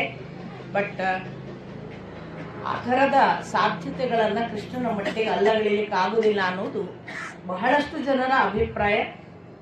ಅದನ್ನ ನಾನು ಅವರವರ ಅಭಿಪ್ರಾಯವನ್ನ ಅವರವರ ಗೌರವಕ್ಕನುಗುಣವಾಗಿ ಹಾಗೆ ಇಟ್ಟು ನಿಮಗೆ ಹೇಗೆ ಅನ್ನಿಸ್ತೋ ಹಾಗೆ ಅದನ್ನ ಯೋಚಿಸಿಕೊಳ್ಳಿ ಅಂತ ತೀರ್ಮಾನಗಳನ್ನು ನಿಮಗೆ ಬಿಡ್ತೇನೆ. ನನಗೆ ವೈಯಕ್ತಿಕವಾಗಿ ಯಾವಾಗಲೂ ಕೂಡ ಒಂದು ಮಾತು ನಾನು ಕೃಷ್ಣನ ಬಗ್ಗೆ ಹೇಳೋದು, ಮೋಸ್ಟ್ ಅನ್ಪ್ರೆಡಿಕ್ಟೇಬಲ್ ಯಾರಾದರೂ ಇದ್ರೆ ಅದು ಕೃಷ್ಣ. ನಾವು ಏನನ್ನೂ ನಿರೀಕ್ಷೆ ಮಾಡಕ್ಕೆ ಸಾಧ್ಯ, ಅವನು ಹೀಗೆ ಇರ್ತಾನೆ ಅಂತ ಯಾರಾದರೂ ಭಾವಿಸಿದ್ರೆ ಅದರ ಆಚೆಗೆ ಕೃಷ್ಣ ಇದ್ದಾನೆ. ಹಾಗಾಗಿ ಕೃಷ್ಣ ಅವನ ವ್ಯಕ್ತಿತ್ವದ ದೃಷ್ಟಿಯಿಂದ ಶ್ರೀಮದ್ ಭಾಗವತದಲ್ಲಿ ಅವನು ತನ್ನನ್ನು ಪ್ರಸ್ತುತಪಡಿಸಿದ ಅನೇಕ ಉದ್ಧವ ಗೀತೆಯ ಮಾತುಗಳ ಆಧಾರದ ಮೇಲೆ ಕೃಷ್ಣ ಏನನ್ನೂ ಮಾಡಲಿಕ್ಕೆ ಹಿಂಜರಿಯುವ ಮನುಷ್ಯನಲ್ಲ, ಅಂದ್ರೆ ಮನುಷ್ಯಾವತಾರವಲ್ಲ. ಅದರಿಂದ ಅವನ ಮನುಷ್ಯನ ಹಾಗೆ ಕಾಣಿಸಿದ ದೇವನೇ ಸ್ವತಃ ನಡೆದಾಡಿದ ಒಂದು ಉದಾಹರಣೆ ಆದದ್ರಿಂದ ಏನೂ ಅವನ ಕಡೆಯಿಂದ ನಾವು ಸೈ ಅನ್ನಿಸಿಕೊಳ್ಳಬಹುದು. ಹೌದು ಇದು ಅವನು ಮಾಡಬಲ್ಲ, ಬೇರೆಯವರಿಗೆ ಸಾಧ್ಯ ಇಲ್ಲ, ಅವನಿಗೆ ಸಾಧ್ಯ ಅಂತ ಭಾವಿಸಬಹುದು. ಇದಾದ ನಂತರ ನಾವು 11ನೇ ದಿನದ ಯುದ್ಧವನ್ನ ನೋಡಿದ್ದೆವು. ಅಭಿಮನ್ಯುವಿನ ಪರಾಕ್ರಮವನ್ನ ನಾನು ನಿಮಗೆ ಹೇಳಿದ್ದೆ. ಪಾಂಡವ ಕೌರವ ಸೇನೆಯಲ್ಲಿ ಪೂರ್ವ ಭೀಷ್ಮ ಪರ್ವದಲ್ಲಿ ಆದ ಎಷ್ಟೋ ಯುದ್ಧಗಳಲ್ಲಿ ಅಭಿಮನ್ಯುವಿನ ಮಹತ್ತರ ಪಾತ್ರ ಇದ್ರೂ ಕೂಡ ನಮಗೆ ಬಹಳ ಘನಿಷ್ಠವಾಗಿ ಅಭಿಮನ್ಯು ಮಾಡಿದಂತಹ ಒಂದು ಪರಾಕ್ರಮದ ಬೇರೆ ಬೇರೆ ಆಯಾಮಗಳು ಕಾಣಿಸೋದು 11ನೇ ದಿವಸ ಅಂತ. ಅವನು ಪೌರವನಿಂದ ಆರಂಭ ಮಾಡಿ ಯಾರನ್ನು ಸೋಲಿಸಲಿಲ್ಲ ಅನ್ನುವ ಹಾಗೆ, ಯಾರನ್ನು ಉಳಿಸ್ಲಿಲ್ಲ ಅನ್ನುವ ಹಾಗೆ ಕೌರವರ ಅಷ್ಟು ಜನ ಘಟಾನುಘಟಿಗಳನ್ನು ಸೋಲಿಸ್ಕೋತ ಬಂದದ್ದು. ಎಷ್ಟೋ ಸಂದರ್ಭಗಳಲ್ಲಿ ಶಲ್ಯನಂತವರು, ದುರ್ಯೋಧನನಂತವರು, ಸಾಕ್ಷಾತ್ ಯಾರೆಲ್ಲ ಮಹಾನ್ ಭಾವರು ಅಂತ ನಾವು ತಿಳಿದಂತಹ ಜಯದ್ರಥನಂತವರು ಎಲ್ಲರನ್ನೂ ಕೂಡ ಹುಡಿಗಾಸು ಮಾಡಿ ಹೋಗಲಿಲ್ಲ. ಅದು 11ನೇ ದಿವಸದ ಯುದ್ಧದ ಸಂದರ್ಭ. ಕೊನೆಯಲ್ಲಿ ನಾನು ನಿಮಗೆ ಹೇಳಿದ್ದೆ, ವೃಷಸೇನ ಕರ್ಣನ ಮಗ ಪ್ರಥಮ ಪ್ರವೇಶ ಆಗ್ತಾನೆ. ಇದು 11ನೇ ದಿವಸದ ನಂತರದ 12ನೇ ದಿವಸದಲ್ಲಿ ಯುಧಿಷ್ಠಿರನನ್ನ ನೀನು ಬಂಧಿಸಲಿಲ್ಲ ಅಂದಾಗ ನಡೆದ ಮಾತುಕತೆ ನಿಮಗೆ ನೆನಪಿದೆ. ಹೌದು, ನನಗೆ ಅರ್ಜುನ ಇದ್ರೆ ಸಾಧ್ಯ ಇಲ್ಲ, ಅರ್ಜುನನನ್ನ ದೂರ ಕಳಿಸು. ಅದಕ್ಕೆ ಸಂಶಪ್ತಕರು ಪ್ರತಿಜ್ಞೆ ಮಾಡಿದ್ದನ್ನು ನಾನು ಹೇಳಿದ್ದೆ. ಇವರನ್ನು ಇಷ್ಟರವರೆಗೆ ಸಂಶಪ್ತಕರು ಅಂತ ಕರೆದದ್ದಿಲ್ಲ. ಇಷ್ಟರವರೆಗೆ ಇವರನ್ನು ತ್ರಿಗರ್ತರು ಅಂತಲೇ ಕರೆದದ್ದು. ನಿಮಗೆ ಸ್ಪಷ್ಟವಾಗಿ 12ನೇ ದಿವಸದ ಯುದ್ಧದಲ್ಲಿಯೇ ನಮಗೆ ಸ್ಪಷ್ಟವಾಗಿ ಅವನ ಹೆಸರು ತ್ರಿಗರ್ತ ಸುಶರ್ಮ ಮಾತ್ರ ಅಲ್ಲ, ಅವರ 5 ಜನ ಸಹೋದರರ ಹೆಸರು ಗೊತ್ತಾಗುವುದು. ಮತ್ತು ಏಕಕಾಲಕ್ಕೆ ಅವರು ಸಂಶಪ್ತಕರು ಅಂತ ಹೊಸ ಹೆಸರು ಅವರಿಗೆ ಅಲ್ಲಿ ಇಂಟ್ರೊಡ್ಯೂಸ್ ಆಗುತ್ತೆ. ಇವರಿಗೆ ಯಾಕೆ ಆ ದಿವಸದಿಂದ ಸಂಶಪ್ತಕರು ಅಂದ್ರೆ, ಅವರು ಮೊದಲಿನಿಂದ ಅವರಿಗೆ ಒಂದು ಥರದ ಆ ಗುಣ ಇತ್ತು, ಸಂಶಪ್ತಕರು ಅಂತ ಹೆಸರಿತ್ತು. ಬಟ್ ಆ ದಿವಸವೇ ಅದು ಪ್ರಮುಖ ಯಾಕಾಯಿತು ಅಂದ್ರೆ, ಸಮ್ಯಕ್ ಶಪ್ತ, ಚೆನ್ನಾಗಿ ಶಪಥ ಮಾಡಬಲ್ಲರು. ಅವರು ಯಾವ ಮಟ್ಟಕ್ಕೆ ಶಪಥ ಮಾಡಿದ್ರು ನೀವು ನೋಡಿದ್ರಿ. ಪಂಚಮಹಾಪಾತಕಗಳಿಗೆ ಬರುವ ಘೋರ ನರಕ ಯಾವುದಿದೆ ಅದು ಬರಲಿ, ನಾವು ಈ ಪ್ರತಿಜ್ಞೆಯನ್ನ ತಪ್ಪಿದ್ರೆ ಅಂದ್ರೆ ಅರ್ಜುನನನ್ನು ಒಂದೋ ಸೋಲಿಸ್ತೇವೆ, ಇಲ್ಲ ಅರ್ಜುನನ ಕೈಯಲ್ಲಿ ಸೋಲ್ತೇವೆ, ಒಂದು ಅವನನ್ನು ಸಾಯಿಸ್ತೇವೆ, ಇಲ್ಲ ನಾವು ಸಾಯ್ತೇವೆ, ಅಲ್ಲಿಯವರೆಗೆ ಅವರ ಶಪಥ. ಈ ದೃಷ್ಟಿಯಲ್ಲಿ ಸಂಶಪ್ತಕರು ಅಂತ ಅವರ ಹೆಸರು ಅಂತಲೂ ನಾನು ಉಲ್ಲೇಖ ಮಾಡಬೇಕಾಗಿತ್ತು. ಇಂಥ ಸಂಶಪ್ತಕರು ಒಂದು ಕಡೆ, ಅರ್ಜುನ ಹೌದು ನಾನು ಹೋಗಬೇಕಾಗತ್ತೆ, ಸಂಶಪ್ತಕರು ನನ್ನನ್ನು ಪದೇ ಪದೇ ಕರೀತಿದ್ದಾರೆ, ನಾನು ಹೋಗಬೇಕು ಅಣ್ಣ ಅನುಮತಿ ಕೊಡು ಅಂತ ಕೇಳಿದ. ಯುಧಿಷ್ಠಿರ ಹೇಳಿದ, ನಿನಗೆ ದ್ರೋಣ ಪ್ರತಿಜ್ಞೆ ನೆನಪಿರಬೇಕು, ನನ್ನ ಮಟ್ಟಿಗೆ ನನ್ನ ರಕ್ಷೆಯನ್ನು ಯೋಚನೆ ಮಾಡಿ ನೀನು ತೀರ್ಮಾನ ತಗೋ. ಆಗ ಅರ್ಜುನ ಹೇಳಿದ, ಹೌದು ನನಗೆ ಗೊತ್ತು, ದ್ರೋಣರ ಪ್ರತಿಜ್ಞೆಯನ್ನು ನಾನು ಬಲ್ಲೆ ಅಣ್ಣ, ನಿನ್ನ ರಕ್ಷಣೆಗೆ ಸತ್ಯಜಿತನಿದ್ದಾನೆ. ಪಾಂಚಾಲದ ಒಬ್ಬ ದೊರೆಯನ್ನ ಹೇಳ್ತಿದ್ದಾರೆ. ಸೊ ಪಾಂಚಾಲ್ಯನಾದ, ಪಾಂಚಾಲ ಅಂದ್ಕೊಂಡು ದ್ರುಪದರು ಅಂತ ನಿಮಗೆ ನೆನಪಿರಬೇಕು. ದ್ರುಪದರ ಸೈಡ್ನಲ್ಲೇ ಬರುವವರು ಕೇಕೆಯರು, ಕರುಷರು ಮತ್ತೆ ಸೃಂಜಯರು ಅಂತ. ಇದು ಒಂದು 3 ಗುಂಪುಗಳು ಅಲ್ಲಿ ಪ್ರಮುಖ ದ್ರುಪದನ ಜೊತೆಗೆ ಇರುವಂತ. ಸೊ ದ್ರುಪದನ ಆ ಒಂದು ಸೇನೆಯ ಒಳಗೆ ಇರುವಂತಹ ಸತ್ಯಜಿತ ದೊರೆ ಇದ್ದಾನೆ, ಅವನು ರಕ್ಷಿಸ್ತಾನೆ, ಚಿಂತೆ ಮಾಡಬೇಡ, ಅವನಿರುವವರೆಗೆ ನಿನ್ನನ್ನು ಯುಧಿಷ್ಠಿರ ಬಂಧಿಸ್ಲಿಕ್ಕಾಗಲ್ಲ. ದ್ರೋಣಾಚಾರ್ಯರು ಬಂಧಿಸ್ಲಿಕ್ಕಾಗೋದಿಲ್ಲ. ಎರಡನೇದೇನು ಹೇಳಿದ ಅರ್ಜುನ, ಒಂದು ವೇಳೆ ಸತ್ಯಜಿತ ಅಲ್ಲಿ ಸತ್ತರೆ ಅಥವಾ ಓಡಿ ಹೋದ್ರೆ ನೀನು ಕೂಡ ಯುದ್ಧದಿಂದ ಓಡಿ ಹೋಗು, ನಿಲ್ಬೇಡ. ಇದು ಆ ದಿವಸ ಅಷ್ಟು ಮಾತು ಕೊಟ್ಟ, ಸರಿ ಅಂತ ಇವ ಅನುಗ್ರಹಿಸಿ ಕಳುಹಿಸಿದ. ಯುದ್ಧ ಆರಂಭ ಆದದ್ದು 12ನೇ ದಿವಸದ ಯುದ್ಧ ಆರಂಭ. ನಾನು ನಿನ್ನೆ ಅಲ್ಲಿಗೆ ನಿಲ್ಲಿಸಿದ್ದೆ. 12ನೆಯ ದಿವಸದ ಯುದ್ಧ ಆರಂಭ ಆಗುವಾಗ ನಾನು ಈಗಾಗಲೇ ನಿಮಗೆ ಹೇಳಿದ ಹಾಗೆ ಯುದ್ಧ ಕಾರ್ಯದಲ್ಲಿ ದ್ರೋಣಾಚಾರ್ಯರು ತನ್ನ ವ್ಯೂಹವನ್ನು ಸಿದ್ಧ ಮಾಡಿ ಎದುರಿಗೆ ನೋಡಿದಾಗ ಪಾಂಡವ ಸೇನೆಯಲ್ಲಿ ಮೊದಲಿಗೆ ಕಾಣಿಸಿಕೊಂಡದ್ದು ದೃಷ್ಟದ್ಯುಮ್ನ. ಅವರಿಗೆ ಇದೊಂದು ಥರ ಇವನೇ ಎದುರಿಗೆ ಬಂದನಲ್ಲ ಅನ್ನೋದ್ರೊಳಗಾಗಿ ಅವನ ದುರ್ಮುಖ ಅವನನ್ನು ನಿಭಾಯಿಸಿಕೊಂಡು ಯುದ್ಧ ಅಲ್ಲಿಂದ ದ್ವಂದ್ವ ಯುದ್ಧದ ಹಾಗೆ ದ್ರೋಣಾಚಾರ್ಯರಿಗೆ ಮತ್ತು ಪಾಂಡವರ ಬೇರೆ ಬೇರೆ ದ್ರುಪದ ಮೊದಲಾದವರ ಜೊತೆಗೆ ಯುದ್ಧ ಪ್ರಾರಂಭ ಆಗುತ್ತೆ. ಎಷ್ಟು ಯುದ್ಧವನ್ನ ಮಾಡುವಾಗ ಯಾರ್ಯಾರೆಲ್ಲ ಎದುರಿಸಬಹುದು, ಪಾಂಡವರ ಕಡೆಯಿಂದ ಯುಧಿಷ್ಠಿರನನ್ನ ಸಂಪರ್ಕಿಸಿದ ಹಾಗೆ ಯಾರೆಲ್ಲ ಅಡ್ಡ ಬರಬಹುದು. ದ್ರುಪದ ಹೇಳ್ತಾನೆ, ನಾನಿದ್ದೇನೆ, ನಿನ್ನನ್ನು ಒಂದು ಅಗಳು ಮುಟ್ಟಕ್ಕೆ ಬಿಡೋದಿಲ್ಲ ಅಂತ ದೃಷ್ಟದ್ಯುಮ್ನ. ಅದಾದ ಬಳಿಕ ನಾವೇ ನೋಡುವ ಹಾಗೆ ದ್ರುಪದ, ವಿರಾಟ, ಯಾರೆಲ್ಲ ಈ ಪಕ್ಷದ ಪ್ರಮುಖರಿದ್ದಾರೆ ಅವರೆಲ್ಲ ಒಬ್ಬೊಬ್ಬೊಬ್ಬರಾಗಿ ನಿಂತು ನೋಡಿದರೆ ಅವರೆಲ್ಲರನ್ನೂ ಕೂಡ ದ್ರೋಣಾಚಾರ್ಯರು ಮತ್ತು ದ್ರೋಣಾಚಾರ್ಯರ ಹಿಂದೆ ಇರುವ ಮಹಾರಥರು ನಿವಾರಿಸಿಕೊಂಡು ಬಂದರೆ ಏಕಾಏಕಿ ಅವರಿಗಿನ್ನು ಯುಧಿಷ್ಠಿರನೇ ಮುಖಾಮುಖಿ ಆಗ್ತಾನೆ. ಈ ನಿವಾರಿಸಿಕೊಳ್ಳುವ ಕ್ರಮ, ಅವರ ಹೊಡೆದಾಟ ಅದು ಸುದೀರ್ಘವಾಗಿದೆ. ನಾನು ನಿಮಗೆ ಬಹಳ ಸಂಕ್ಷಿಪ್ತವಾಗಿ 2-3 ವಾಕ್ಯಗಳಲ್ಲಿ ಮುಗಿಸ್ತೀನಿ. ಯುದ್ಧ ತೀವ್ರತೆ ಎಷ್ಟು ಭೀಕರ ಅಂದ್ರೆ ದ್ರೋಣಾಚಾರ್ಯರಿಗೆ ಯಾರು ಎದುರಿಲ್ಲ ಅನ್ನೋದು ಗೊತ್ತಾಗುತ್ತೆ. ಆ ಪರಿ ದ್ರೋಣಾಚಾರ್ಯ, ನಾನು ಆವಾಗ ಅನ್ಕೊಳ್ಳೋದು, ಯಾಕೆ ದ್ರೋಣಾಚಾರ್ಯರಿಗೆ ಯಾರು ಎದುರಿರಲಿಲ್ಲ? ಅವರಿಗೆ ನೋಡಿ, ಭೀಷ್ಮಾಚಾರ್ಯರಿಗೆ ಶಿಖಂಡಿ ಒಬ್ಬ ದೌರ್ಬಲ್ಯನಿದ್ದ. ಶಿಖಂಡಿಯನ್ನು ನಿಲ್ಲಿಸಲಿಕ್ಕೆ, ಯುದ್ಧ ಮಾಡಕ್ಕೆ ಇವರಿಗೆ ಸಾಧ್ಯ ಇರಲಿಲ್ಲ. ಅಥವಾ ಶಿಖಂಡಿಯನ್ನು ಮುಂದೆ ತಂದ್ರೆ ಇವರು ಶಸ್ತ್ರ ಕೆಳಗಿಡುವ ಒಂದು ಅನಿವಾರ್ಯತೆ ಇತ್ತು. ದ್ರೋಣಾಚಾರ್ಯರಿಗೆ ಯಾರ ಒಂದು ಟಾರ್ಗೆಟೇ ಇಲ್ಲ, ಯಾರನ್ನು ಬೇಕಾದ್ರೂ ಕೊಲ್ಬಹುದು, ಯಾರಿಂದಲೂ ಸಾಯಬಹುದು, ಅವರು ರೆಡಿ. ಯಾರು ಸಾವಿಗೆ ಸಿದ್ಧನಿದ್ದಾನೆ ನೋಡಿ, ಅವನು ಹಿಂದೆಗೆಯುವುದಿಲ್ಲ. ಅವನು ಇನ್ನೊಬ್ರು ಬಂದ್ರ, ನನ್ನ ಪಕ್ಕಕ್ಕೆ ಯಾರು ಇದ್ದಾರ ನೋಡಿ, ಯಾರು ಪಲಾಯನ ಮಾಡ್ತಾರೆ, ಯಾರು ತಾನು ಬದುಕಿಕೊಳ್ಬೇಕು, ಸಾಯಬಾರ್ದು ಅಂತಿರ್ತಾರೆ, ಅವರು ಪಲಾಯನ ಮಾಡ್ತಾರೆ. ಹಾಗಾಗಿ ದ್ರೋಣಾಚಾರ್ಯರಿಗೆ ಆ ಭಾವವೇ ಇಲ್ಲ. ಒಟ್ಟು ಯುದ್ಧ ಒಂದೇ ಅವರದ್ದು, ಏಕಮುಖವಾಗಿ. ಹಾಗಂತ ಭೀಷ್ಮಾಚಾರ್ಯರಿಗೇನು ಬದುಕುವ ಅಪೇಕ್ಷೆ ಇತ್ತಾ? ನೋಡಿ, ಇಲ್ಲೇ ನಮಗೆ ಡಿಫರೆನ್ಸ್. ನನಗೆ ವೈಯಕ್ತಿಕವಾಗಿ ಒಂದು ಮುಖ್ಯ ಅವರ ಮನಸ್ಸಿನಲ್ಲಿದ್ದ ಭಾವ ನನಗನ್ಸುವುದು, ಅವರು ನಿರಂತರವಾಗಿ ಕೃಷ್ಣನಿಂದ ಹತನಾಗಬೇಕು ಅಂತ ಕಾದವರು. ಆದ್ದರಿಂದಲೇ ಮೊದಲನೇ ದಿನ ಯುಧಿಷ್ಠಿರ, ನಾನು ನಿನ್ನನ್ನು ಹೇಗೆ ವಧೆ ಮಾಡಬಹುದು ಅಂತ ವರ ಕೇಳು ಅಂದಾಗ ಅವರು ಕೇಳಿದ. ಭೀಷ್ಮಾಚಾರ್ಯರು ವರ ಕೇಳು ಅಂದಾಗ, ನಾವು ನಿಮ್ಮನ್ನು ಹೇಗೆ ವಧೆ ಮಾಡಬಹುದು? ಆ ಕಾಲ ಇನ್ನೂ ಸನ್ನಿಹಿತವಾಗಿಲ್ಲ, ನೀನು ಇನ್ನೊಮ್ಮೆ ಬಾ, ಆ ಕಾಲ ಬಂದಾಗ ಹೇಳುತ್ತೇನೆ. 9ನೇ ದಿನ ಮತ್ತು 3ನೇ ದಿನ 2 ಬಾರಿ ಕೃಷ್ಣ ಬಂದಾಗಲೂ ಭೀಷ್ಮಾಚಾರ್ಯರು, ಬಾ ಕೃಷ್ಣ, ಬಾ ವಾಸುದೇವ, ಬಾ ಮಾಧವ, ನಾನು ನಿನ್ನ ದಾಸ, ನಾನು ನಿನ್ನ ಕೈಯಲ್ಲಿ ಹತನಾಗುವುದಕ್ಕೆ ಕಾಯುತ್ತಿದ್ದೇನೆ, ಬಾ ಅಂತ ಪರಿಪರಿಯಾಗಿ ಕೃಷ್ಣನನ್ನ ಕರೆಯುತ್ತಾರೆ. ಏನು ಸೂಚನೆ ಆಗ್ತದೆ ಅಂದ್ರೆ, ಭೀಷ್ಮಾಚಾರ್ಯರಿಗೆ ಗೊತ್ತು, ಇಂದ್ರ ರುದ್ರಾದಿಗಳು ಯಾರು ಬಂದ್ರು ಕೂಡ ಇವರು ಇಚ್ಛಾಮರಳಿ ಇವರನ್ನು ಹತ ಮಾಡುವ ಯಾರಿಗೂ ಸಾಧ್ಯತೆ ಇರಲಿಲ್ಲ ಅಂತ ಸ್ವತಃ ಭೀಷ್ಮಾಚಾರ್ಯರಿಗೆ ಅವಧ್ಯ ಅನ್ನುವ ಅನುಗ್ರಹ ಇದ್ದದ್ರಿಂದ ಗೊತ್ತಿತ್ತು. ಆದರೆ ಅವರಿಗೆ ಇನ್ನೂ ಒಂದು ಸತ್ಯ ಗೊತ್ತಿತ್ತು, ನಾನು ಅವಧ್ಯನಾದೆ ಅನ್ನುವ ಕಾರಣಕ್ಕೆ ಖಾಯಂ ಇರುವವನಲ್ಲ, ನಾನು ವಧೆ ಆಗಬೇಕು, ಒಬ್ಬರಲ್ಲ ಒಬ್ಬರ ಕೈಯಲ್ಲಿ. ಆಗ ಅವರು ಒಳಗಿಂದ ತೀರ್ಮಾನ ಮಾಡಿದ್ರು ಅಂತ ಕಾಣಿಸುತ್ತೆ, ನಾನು ಇಲ್ಲಿ ಯಾರೂ ನನ್ನನ್ನು ವಧೆ ಮಾಡಕ್ ಸಾಧ್ಯ ಇಲ್ಲ, ಎದುರಿಗಿರುವವರು. ಹಾಗಾದ್ರೆ ಕೃಷ್ಣನಿಂದ ವಧೆ ಆದ್ರೆ ಅದಕ್ಕಿಂತ ದೊಡ್ಡ ಪುಣ್ಯ ಯಾವುದು ಅಂತ ಭಾವಿಸಿರ್ಬೇಕು.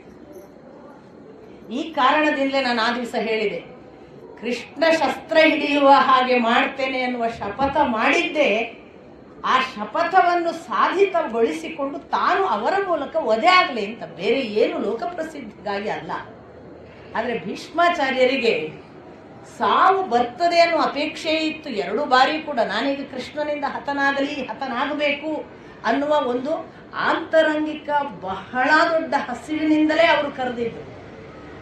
ಕೃಷ್ಣ ಶಸ್ತ್ರ ಹಿಡಿದಾಗ ಭಕ್ತನ ಮಾತನ್ನು ಸತ್ಯ ಮಾಡಿದ, ತನ್ನ ಪ್ರತಿಜ್ಞೆಯನ್ನು ಸುಳ್ಳು ಮಾಡಿ ಭಕ್ತನ ಮಾತನ್ನು ಸತ್ಯ ಮಾಡಿದ. ಭಕ್ತನ ಶಪಥ ನನ್ನಕ್ಕಿಂತ ದೊಡ್ಡದು ಅಂತ. ಆದರೆ ಅವರನ್ನು ಹತ ಮಾಡಲಿಲ್ಲ. ಯಾವತ್ತು 2ನೇ ಬಾರಿಯೂ ಬಂದು ಅವನು ಬರೇ ಶಸ್ತ್ರ ಎತ್ತಿದ ಹಾಗೆ ಮಾಡಿದ್ದು ಮಾತ್ರವೇ ಹೊರತು ಹತನಾಗಿಸಲಿಲ್ಲ. ಆಗ ಬಹುಶಃ ಭೀಷ್ಮಾಚಾರ್ಯರು ತೀರ್ಮಾನ ಮಾಡಿದ್ರು ಕಾಣ್ತದೆ, ನಾನು ಇನ್ನು ಕೃಷ್ಣ ಬರ್ತಾನೆ ಅಂತ ಕಾಯುವುದೊಳಗೆ ಅರ್ಥ ಇಲ್ಲ. 10 ದಿನಗಳು ಕಳೆದಿವೆ, ಅಥವಾ 9 ದಿನ ಕಳೆದು ನಾಳೆಗೆ 10ನೇ ದಿನ. ನಾನು ಈಗ ಹೆಚ್ಚು ಯೋಚನೆ ಮಾಡದೆ ನೇರವಾಗಿ ನನ್ನ ಸಾವಿನ ಗುಟ್ಟನ್ನು ಬಿಟ್ಟು ಕೊಡುವುದು ಒಳ್ಳೆಯದು ಅಂತ ತೀರ್ಮಾನ ಮಾಡಿದ್ರು ಅಂತ ಕಾಣ್ತದೆ. ಅದೇ ಹೊತ್ತಿಗೆ ಯುಧಿಷ್ಠಿರ ಕೇಳಿದ, ನೋಡಿ ನಿಮ್ಮನ್ನು ಹೇಗೆ ವಧೆ ಮಾಡುವುದು? ಆವತ್ತು ಇದು ಸರಿಯ ನೋಡಿ, ಕಾಲ ಬಂದಿಲ್ಲ ಅಂತ ಮೊದಲನೇ ದಿನ ಹೇಳಿದ ಭೀಷ್ಮಾಚಾರ್ಯರು ಈಗ ಸರಿಯಾದ ಕಾಲ ಬಂದಿದೆ ಅಂತ ಹೇಳ್ತಾರೆ. ಅರ್ಥಾತ್ ಕೃಷ್ಣ ವಧೆ ಮಾಡುವುದಿಲ್ಲ, ನಾನು ಹೇಗಾದರೂ ಹತನಾಗಬೇಕು, ಇನ್ನು ಶಿಖಂಡಿಯ ಮುಖಾಂತರ ವಧೆ ಆಗುವುದೇ ಒಳ್ಳೆಯದು ಅಂತ ಭೀಷ್ಮಾಚಾರ್ಯರು ತೀರ್ಮಾನ ಮಾಡಿದ ಹಾಗೆ ಕಾಣ್ತದೆ. ಒಬ್ಬ ಭಕ್ತನಿಗೆ ಭಗವಂತನ ಕಡೆಯಿಂದ ಬರುವ ಮರಣ, ಅದಕ್ಕಿಂತ ದೊಡ್ಡ ಅನುಗ್ರಹ ಇಲ್ಲ. ಅದನ್ನು ಭೀಷ್ಮಾಚಾರ್ಯರು ಕಾದಿದ್ರು. ಆದ್ದರಿಂದ ಅವರು ಕಡೆಯವರೆಗೂ ಅದೊಂದು ಕಾಯುವಿಕೆಯಿಂದಾಗಿ ತಡೆದಿತ್ತು. ದ್ರೋಣಾಚಾರ್ಯರಿಗೆ ಸಾವು ಹೇಗೆ ಬಂದರೂ ಸಿದ್ಧ, ಅವರಿಗೆ ಗೊತ್ತು ದೃಷ್ಟದ್ಯುಮ್ನನಿಂದ ಸಾವು ಹೇಗಾದರೂ ಆಗ್ತದೆ. ಎಲ್ಲಿಯೂ ತಿರುಗಿ ನೋಡೋದಿಲ್ಲ. ದ್ರೋಣಾಚಾರ್ಯರ ಯುದ್ಧ ವೈಖರಿಯನ್ನು ನೀವು ಸುಮ್ಮನೆ ಒಂದು 4 ಪುಟ ಓದಿದ್ರೆ ಯಾವ ಮಟ್ಟಕ್ಕೆ ಒಬ್ಬ ಬ್ರಾಹ್ಮಣ ತಪಸ್ವಿ ಕ್ಷತ್ರಿಯ ಧರ್ಮವನ್ನ ಸ್ವತಃ ಬೈ ಬರ್ತ್ ಏನು ಅಲ್ಲ, ಆದರೆ ತುಂಬ ಚೆನ್ನಾಗಿ ನೀನು ಬೇರೆ ಧರ್ಮವನ್ನು ಸ್ವನುಷ್ಠಿತಾತ್ ಪರಧರ್ಮೇ ಭಯಾವಹ ಅಂತ ಕೃಷ್ಣ ಭಗವದ್ಗೀತೆಯಲ್ಲಿ ನಿನಗೆ ಎಷ್ಟೇ ಚೆನ್ನಾಗಿ ಅನುಷ್ಠಾನ ಮಾಡು ಪರಧರ್ಮವನ್ನು, ಅದು ಭಯವನ್ನೇ ಉಂಟು ಮಾಡುತ್ತದೆ. ಸ್ವಧರ್ಮೇ ನಿಧನಂ ಶ್ರೇಯ, ಇದನ್ನು ಹೇಳಿದ್ದಾನೆ ಕೃಷ್ಣ. ಸುಳ್ಳು ಮಾಡುತ್ತಿದ್ದಾನೆ ಅನ್ನೋ ಹಾಗೆ ದ್ರೋಣಾಚಾರ್ಯರ ಫೈಟ್. ಇವನು ಬ್ರಾಹ್ಮಣನೇ ಅಲ್ಲ. ನಿಮ್ಗೆ ಬ್ರಾಹ್ಮಣ ಅಂದಾಗ ಮತ್ತೆ ನಾನು ನೆನಪಿಸ್ತೇನೆ, ಒಬ್ಬ ಬ್ರಹ್ಮಜ್ಞಾನಿಗೆ ಯಾವತ್ತೂ ಕೂಡ ಯಾರನ್ನೋ ಕೊಲ್ಲಬೇಕು, ಯಾರನ್ನೋ ದ್ವೇಷಿಸಬೇಕು, ಯಾರೋ ನನ್ನ ಶತ್ರುಗಳು ಅನ್ನುವ ಭಾವವೇ ಬರಬಾರ್ದು. ಅವನು ನಿಜವಾದ ಬ್ರಹ್ಮಜ್ಞಾನಿ ಆದರೆ ಅವನಿಗೆ ಬ್ರಹ್ಮನ ಜೊತೆಗಿನ ಅನುಬಂಧ. ಹಾಗಾಗಿ ಬ್ರಹ್ಮನಿಗೆ ಸಂಬಂಧಪಟ್ಟದ್ದು ಈ ಲೋಕ ಎಲ್ಲ, ಇಲ್ಲಿರುವ ಸಕಲರೂ ಸಂಬಂಧಿಗಳು. ಈ ದೃಷ್ಟಿಯಲ್ಲಿ ದ್ರೋಣಾಚಾರ್ಯರಿಗೆ ಆ ಭಾವವೇ ಇಲ್ವೇನೋ ಅನ್ನುವ ಹಾಗೆ ಅವರ ಶತ್ರುತ್ವ, ಅವರ ಫೈಟಿನ ಪರಾಕಾಷ್ಠೆಯಲ್ಲಿ ಇನ್ನೇನು ಯುಧಿಷ್ಠಿರನಿಗೆ ಎದುರಾಬುದುರಾದಾಗ ಯುಧಿಷ್ಠಿರ ತಾನು ಬಾಣ ಹೂಡಿ ತಾನು ಕೂಡ ಯುದ್ಧಕ್ಕೆ ಸಿದ್ಧನಾಗ್ತಾನೆ. ಆಗ ತಕ್ಷಣ ಪಾಂಚಾಲದ ಇನ್ನೊಬ್ಬ ವೃಕ ಅನ್ನುವ ದೊರೆ ಬರ್ತಾನೆ. ವೃಕ ಎದುರಿಸಿದ ತಕ್ಷಣ ದ್ರೋಣಾಚಾರ್ಯರು ಎಷ್ಟು ಕೆಂಡಾಮಂಡಲ ಒದ್ದು ಯುದ್ಧ ಮಾಡ್ತಾರೆ ಅನ್ನಿಸ್ತದೆ. ವೃಕನನ್ನ ಕತ್ತರಿಸಿ ಒಗೆದು ಸತ್ತು ಮುಂದೆ ಹೊರಟಾಗ ಸತ್ಯಜಿತ ಎದುರು ಬರ್ತಾನೆ. ಸತ್ಯಜಿತ ಹೇಗೆ ಅರ್ಜುನ ಹೇಳಿದ ಅದೇ ಥರ ರಕ್ಷಣೆ ಮಾಡಕ್ ನೋಡ್ತಾನೆ. ಸಾಕಷ್ಟು ಎದುರಾಬದ್ರು, ಅವನಿಗೆ ಇವನಿಗೆ ಅವನು ಭಾರಿ ಸರಿ ಸಮವಾದ ಪೈಪೋಟಿ. ಆದರೆ ಸತ್ಯಜಿತ ಕೂಡ ಒಂದು ಹುಲ್ಲಿನ ಹಾಗೆ ನಾಶವಾಗ್ತಾನೆ ದ್ರೋಣಾಚಾರ್ಯರ ಕೈಯಲ್ಲಿ. ತಕ್ಷಣ ಯುಧಿಷ್ಠಿರ ಓಡಿ ಹೋದ ತಕ್ಷಣ ದ್ರೋಣಾಚಾರ್ಯರಿಗೆ ಎದುರಾಗಿ ಮತ್ತಿನ್ನೊಂದಿಷ್ಟು ಜನ ಕೇಕೆಯರು, ಕರುಷರು, ಪಾಂಚಾಲರು, ಭೀಮಸೇನ, ಹೀಗೆ ಅವರುಗಳು ಮುಂದೆ ಬರ್ತಾರೆ. ಯುಧಿಷ್ಠಿರನನ್ನು ಹಿಂದೆ ಹಾಕ್ತಾರೆ. ಮತ್ತೆ ಹೊಡೆದಾಟ, ಮತ್ತೆ ಯಾರ್ಯಾರನ್ನೆಲ್ಲ ಎದುರಿಸ್ಬೇಕು ಅವ್ರನ್ನೆಲ್ಲ ಎದುರಿಸ್ಕೊಂಡು ಒಂದೇ ಟಾರ್ಗೆಟ್ ದ್ರೋಣಾಚಾರ್ಯರದ್ದು, ಮುಗಿಸ್ಬೇಕು ಯಾರು ಅಥವಾ ಬಂಧಿಸಬೇಕು ಯಾರು, ಅವನ ಕಡೆಗೆ ಹೋಗ್ಬೇಕು. ಮತ್ತೆ ಎಲ್ಲರನ್ನೂ ಸರಿಸ್ಕೋತ ಎರಡನೇ ಬಾರಿ ಯುಧಿಷ್ಠಿರನ ಹತ್ರ ಮುಖಾಮುಖಿ ಆಗ್ತಾರೆ. ಯುಧಿಷ್ಠಿರ ಅವನನ್ನ ತಡಿಲಿಕ್ಕೆ ಪುನಃ ಬೇರೆ ರಾಜರುಗಳೆಲ್ಲ ಎದುರಿಗೆ ನಿಂತರೆ ಅವರು ಯಾರೂ ದಿಕ್ಕಿಲ್ಲದ ಹಾಗೆ ಹೊಡೆದಾಗ ಮತ್ತೆ ಯುಧಿಷ್ಠಿರ ಎರಡನೇ ಬಾರಿ ಓಡೋಗ್ತಾನೆ. ಓಡಿ ಹೋದರೆ ಅವನು ಓಡಿದ್ರೆ ರಣರಂಗದಿಂದ ಪಲಾಯನ ಆಗುವುದಿಲ್ಲ, ಜಾಗ ಬದಲಾಯಿಸ್ತಾನೆ. ಮೂರನೇ ಬಾರಿ ಮತ್ತೆ ಎದುರಾಗುವುದು. ಮೂರನೇ ಬಾರಿಯ ಎದುರಾಗುವಾಗಲೂ ಕೂಡ ಈ ಪಾಂಡವ ಪಕ್ಷದ ಯಾವ ಮಹಾವೀರರು ಕೂಡ ದ್ರೋಣಾಚಾರ್ಯರಿಗೆ ಎದುರಲ್ಲ. ಆ ಪರಿ ಹೊಡೆದಾಟ. ಎಷ್ಟು ಹೊಡೆದಾಟ ಅಂದ್ರೆ ನಿಮ್ಗೊಂದು ಉದಾಹರಣೆಯ ಹಾಗೆ ಕಾಣ್ತದೆ. ಈ ಕಡೆಯಿಂದ ದುರ್ಯೋಧನ ನಗ್ತಾ ಹೇಳ್ತಾನೆ ಕರ್ಣನ ಹತ್ರ, ನೋಡಿದ್ಯಾ, ದ್ರೋಣಾಚಾರ್ಯರನ್ನು ರಕ್ಷಿಸಲಿಕ್ಕೆ ಯಾರೂ ಬೇಕಾಗಿಲ್ಲ. ನಾವು ಸುಮ್ಮನೆ ನಿಂತು ನೋಡಬಹುದು. ಚಂಡಮಾರುತ ಬೀಸಿದರೆ ಎಲ್ಲ ವೃಕ್ಷಗಳನ್ನು ಏಕಕಾಲಕ್ಕೆ ಹಾರಿಸಿಕೊಂಡು ಹೋಗುವ ಹಾಗೆ ಅವರು ಹೊಡೆಯುವ ಪರಿ ನೋಡು. ಒಮ್ಮೆ ಕಾಡ್ಗಿಚ್ಚು ಹೊತ್ತಿಕೊಂಡರೆ ಯಾರನ್ನೂ ಉಳಿಸುವುದಿಲ್ಲ, ಹಾಗೆ ನೋಡು ಅವನ ಹೋರಾಟ. ಅಂದ್ರೆ ದ್ರೋಣಾಚಾರ್ಯರಿಗೆ ಸಾಥ್ ಕೊಡಬೇಕು ಅನ್ನುವ ಕೆಪಾಸಿಟಿ ಇದ್ದಂತಹ ಕರ್ಣ ದುರ್ಯೋಧನರು ಕೂಡ ಸಾಮರ್ಥ್ಯದಿಂದ ದ್ರೋಣಾಚಾರ್ಯರು ಪವರ್ಫುಲ್ ಇರೋದ್ರಿಂದ ದೂರ ನಿಂತು ಯುದ್ಧ ನೋಡ್ತಿದ್ರು ಅಂತ ಗೊತ್ತಾಗುತ್ತೆ. ಅಷ್ಟರ ಮಟ್ಟಿಗೆ ದ್ರೋಣಾಚಾರ್ಯರಿಗೆ ಯಾರ ಸಹಾಯ ಬೇಕಿಲ್ಲ ಅನ್ನುವ ಹಾಗೆ.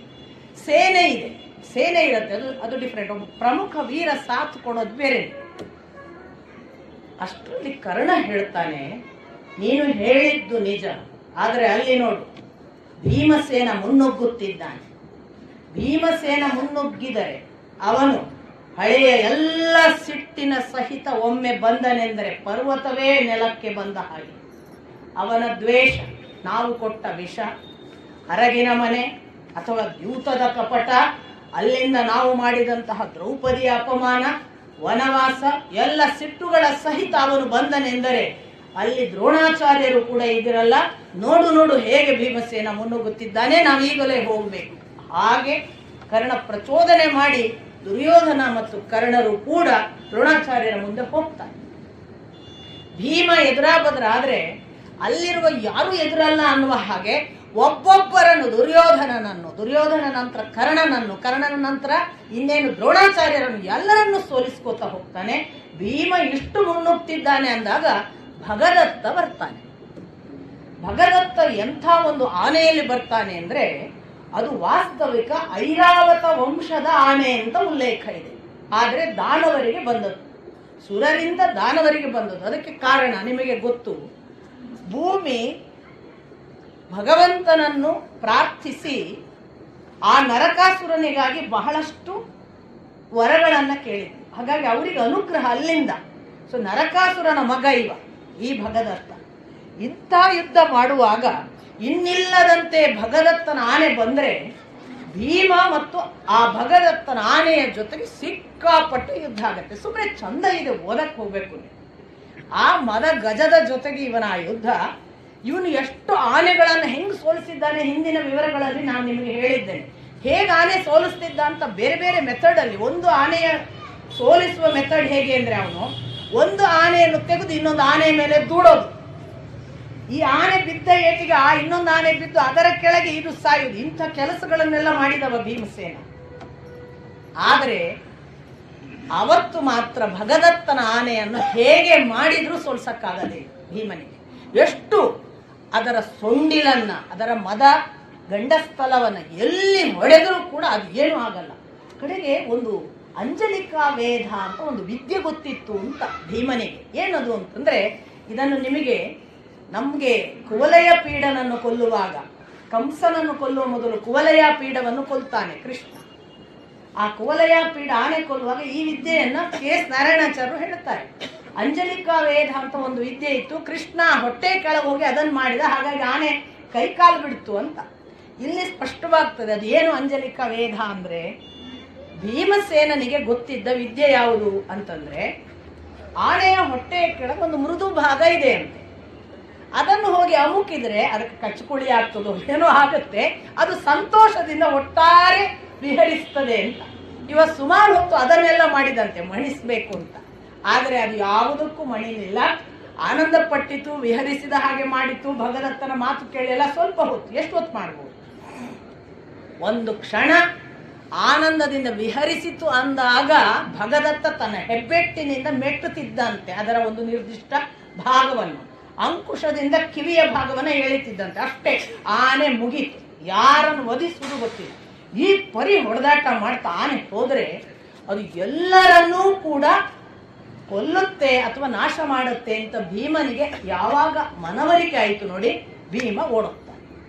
ಯಾವಾಗ ಭೀಮ ಓಡಿ ಹೋದ ತಕ್ಷಣ ಅಲ್ಲಿ ಜನ, ಪಾಂಡವ ಸೇನೆಲ್ಲ ಭೀಮ ಸತ್ತ, ಭೀಮನನ್ನು ಕೊಂದರು, ಭೀಮ ಮುಗಿದ ಅಂತ ಕೂಗಿಕೊಳ್ತಾರೆ. ಈ ಕಡೆಯಿಂದ ಭೀಮನನ್ನು ಕೊಂದ ಅನ್ನುವ ಮಾತು ಕೇಳಿ ಇನ್ನಿತರ ಯಾವ ಪಾಂಡವ ಕುಲದ ಮಹಾಯೋಧರೆಲ್ಲ ಇದ್ದಾರೆ, ಇನ್ಕ್ಲೂಡಿಂಗ್ ಅಭಿಮನ್ಯು, ಉಪ ಪಾಂಡವರು, ಕೇಕಯರಾಜರು ಎಲ್ಲರೂ ಬರ್ತಾರೆ. ಎಲ್ಲರಿಗೂ ಕೂಡ ಭಗದತ್ತ ಮಣಿಯೋದಿಲ್ಲ. ಸಾಕ್ಷಾತ್ ಯಾರ್ಯಾರು ಮಹಾನುಭಾವರು ಅಂತ ಯುಧಿಷ್ಠಿರನಿಗೂ ಹೇಗೂ ಸಾಧ್ಯ ಆಗುವುದಿಲ್ಲ. ಅಥವಾ ನಾವು ಹೇಳುವಂತಹ ಭೀಮನೇ ಹಿಂದೆ ಸರಿದಿದ್ದಾನೆ.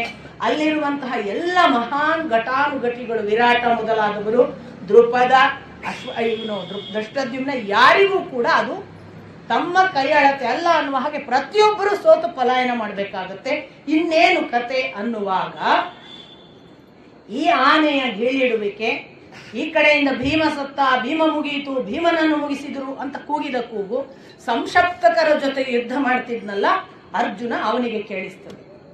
ಅಲ್ಲಿ ಏನು ನಡೀತಿತ್ತು ಅಂತ ಆ ಭಾಗವನ್ನ ಕೊಡ್ತಾರೆ. ಇವ ಸಂಶಪ್ತಕರ ಜೊತೆಗೆ ಹೆಂಗ್ ಯುದ್ಧ ಮಾಡ್ತಿದ್ದ, ಅದು ಅಷ್ಟಿಷ್ಟರ ಮಟ್ಟಿಗಿನ ಯುದ್ಧವಲ್ಲ. 10,000 ಜನ, ಅವರ ಜೊತೆಗೆ ಮಾಲವರು ಮತ್ತು ಕುಂಡಿಕೇಯರು ಅಂತ ಸೇರಿ ಅವರೊಂದಿಷ್ಟು ಜನ, ಸುಮಾರು 14,000 ಜನ ಸೇನೆ. ಅದಕ್ಕೆ ಮತ್ತೆ 30,000 ಮಾಲವರು, ಕುಂಡಿಕೇಯರು ಎಲ್ಲ ಸೇರಿ ಒಬ್ಬ ಅರ್ಜುನನ ಜೊತೆಗೆ ಯುದ್ಧ ಯಾವ ಮಟ್ಟಕ್ಕೆ, ಅವರು ಎಲ್ಲರೂ ಸೇರಿ ನಗುತ್ತಾ ನಗುತ್ತಾ ಇವತ್ತು ಅರ್ಜುನನನ್ನು ಮುಗಿಸ್ತೇವೆ ಅಂತ ಬಂದಾಗ ಈ ಕಡೆ ಅರ್ಜುನ ಹೇಳ್ತಾನೆ ಕೃಷ್ಣನನ್ನು ನೋಡಿ, ಅವರ ನಗು ನೋಡು, ಅವರಿಗಿನ್ನೂ ಗೊತ್ತಿಲ್ಲ ರುದ್ರನ ಕೈಯಲ್ಲಿ ಸಿಕ್ಕ ಪಶುಗಳಾಗಿದ್ದಾರೆ ಇವತ್ತು ಅನ್ನುವುದನ್ನ ಅವರಿಗೆ ನಾನು ಸಾಬೀತುಪಡಿಸ್ತೇನೆ. ಈಗ ನಾನು ನೋಡು ಅವರನ್ನು ಮುಗಿಸಲಿದ್ದೇನೆ. ಕೃಷ್ಣ ನಸು ನಗ್ತಾ ಇರ್ತಾನೆ. ಅವರ ಬಳಿಗೆ ಕರ್ಕೊಂಡು ಹೋಗೋದು ಕರ್ಕೊಂಡು ಹೋಗ್ತಾನೆ. ಯುದ್ಧ ಜೋರು. ಇನ್ನು ಸುಶರ್ಮ ಇದ್ದಾನೆ, ಸುಧನ್ವ ಇದ್ದಾನೆ, ಅವರ 5 ಜನ ಸಹೋದರರು ಎಲ್ಲರ ಮುಂದೆ ಸತ್ಯವರ್ಮ, ಸತ್ಯಕರ್ಮ ಅಥವಾ ಸತ್ಯರಥ, ಸತ್ಯವ್ರತ, ಅಸತ್ಯೇಶ ಎಲ್ಲರ ಜೊತೆಗೆ ಯುದ್ಧ ನಡೀತಾ ಇದೆ. ಯುದ್ಧದ ಪರಾಕಾಷ್ಠೆಯಲ್ಲಿ ಆ ಸಂಶಪ್ತಕರು ಇವರ ಜೊತೆಗೆ ಹೋರಾಡುವ ಗದ್ದಲದಲ್ಲಿ ಅವರು ಸ್ವಲ್ಪ ಅವರ ಮಾಯಾವಿದ್ಯೆಯನ್ನು ಮಾಡಕ್ ಹೋಗ್ತಾರೆ. ಇವನು ತಕ್ಷಣ ಇವನ ಮಾಯಾವಿದ್ಯೆಯನ್ನು ತೋರಿಸ್ಲಿಕ್ಕೆ ತಾನು ತ್ವಾಷ್ಟ್ರ ಅನ್ನುವ ಒಂದು ಅಸ್ತ್ರವನ್ನ ಬಿಡ್ತಾನೆ. ಅದು ಯಾವ ಮಟ್ಟಕ್ಕೆ ಅನುಭವವನ್ನು ಕೊಡ್ತದೆ ಎದುರಿನವರಿಗೆ ಅಂದ್ರೆ, ಅವ್ರು ಎಲ್ಲಿ ನೋಡಿದಲ್ಲಿ ಅರ್ಜುನ ಕಾಣು, ಪ್ರತಿ ರಥದಲ್ಲಿ ಅರ್ಜುನ ಮತ್ತು ಕೃಷ್ಣ. ಇವರಿಗೆ ಎಷ್ಟು ಒಂದು ಭ್ರಮೆಯ ಲೋಕ ನಿರ್ಮಾಣ ಆಗುತ್ತೆ ಅಲ್ಲಿ ಅಂದ್ರೆ, 1000 ಜನ ಅರ್ಜುನ ಮತ್ತು ಕೃಷ್ಣರು. ಅದು ಎಲ್ಲರೂ ಯಾರು ಇರ್ತಾರೆ ಅಂದ್ರೆ ಅವರೇ ಇರ್ತಾರೆ, ಸಂಶಪ್ತಕರೇ, ಎದುರಿನವರು ಸಂಶಪ್ತಕರೇ ಇರ್ತಾರೆ. ಇವರಿಗೆ ಕಾಣುವುದು ಅರ್ಜುನನ ಹಾಗೆ. ಹೀಗಾಗಿ ಅವರು ತಾವೇ ಹುಡುಕೊಂಡು ಸುಮಾರು ಜನ ಸತ್ತು ಹೋಗ್ತಾರೆ ಸಂಶಪ್ತಕರು. ಈಗ ಎಷ್ಟು ಕನ್ಫ್ಯೂಷನ್ ಅಂತಂದ್ರೆ ಕೃಷ್ಣನೇ ಕೇಳ್ತಾನೆ, ಅರ್ಜುನ ನೀನು ಎಲ್ಲಿದ್ದಿ, ಇದೆಯಲ್ವಾ ಅಂತ ಕೇಳ್ತಾನೆ. ಯಾಕಂದ್ರೆ ಅಲ್ಲಿ ಯಾರು ಅರ್ಜುನನನ್ನು ಕೊಲ್ತಿರ್ತಾರೆ, ನಾನು ಕೊಂದೆ ಅರ್ಜುನನ ಕೂಕೊಳ್ತಿರ್ತಾರೆ. ಇವ ನಗ್ತಾ ಅರ್ಜುನ ಕೂಡಲೇ ಮತ್ತೆ ತನ್ನ ತ್ವಾಷ್ಟ್ರಾಸ್ತ್ರವನ್ನ ಉಪಸಂಹರಿಸಿ ಮತ್ತೊಂದು ವಾಯವ್ಯಾಸ್ತ್ರವನ್ನ ಬಿಡ್ತಾನೆ. ಈ ವಾಯವ್ಯಾಸ್ತ್ರದ ಪರಿಣಾಮ ಏನು ಅಂದ್ರೆ, ಚಂಡಮಾರುತ ಬಂದ್ರೆ ಹೇಗೆ ಎಲ್ಲ ಕಿತ್ಕೊಂಡು ಹೋಗುತ್ತಲ್ಲ, ಹಾಗೆ ರಥ, ಕುದುರೆ, ಆನೆ, ಮತ್ತೊಂದು ಪ್ರಾಣಿ ಅಥವಾ ಅಲ್ಲಿರುವಂತಹ ಕಾಲಾಳುಗಳು, ರಥಿಕರು ಎಲ್ಲ ಗಾಳಿಯಲ್ಲಿ ಹಾರ್ಕೊಂಡು ಹೋಗಿ ಎಲ್ಲೆಲ್ಲೋ ಬಿದ್ದು ಸಾಯ್ತಾರೆ. ಇಷ್ಟೂ ಜನ ಸಂಶಪ್ತಕರ ಈ ಥರದ ಮಾಯಾವಿದ್ಯೆ ಆಗುವ ಹೊತ್ತಿಗೆ ಈ ಕಡೆ ಭೀಮನ ಕೂಗು ಅಥವಾ ಭೀಮಸತ್ತ.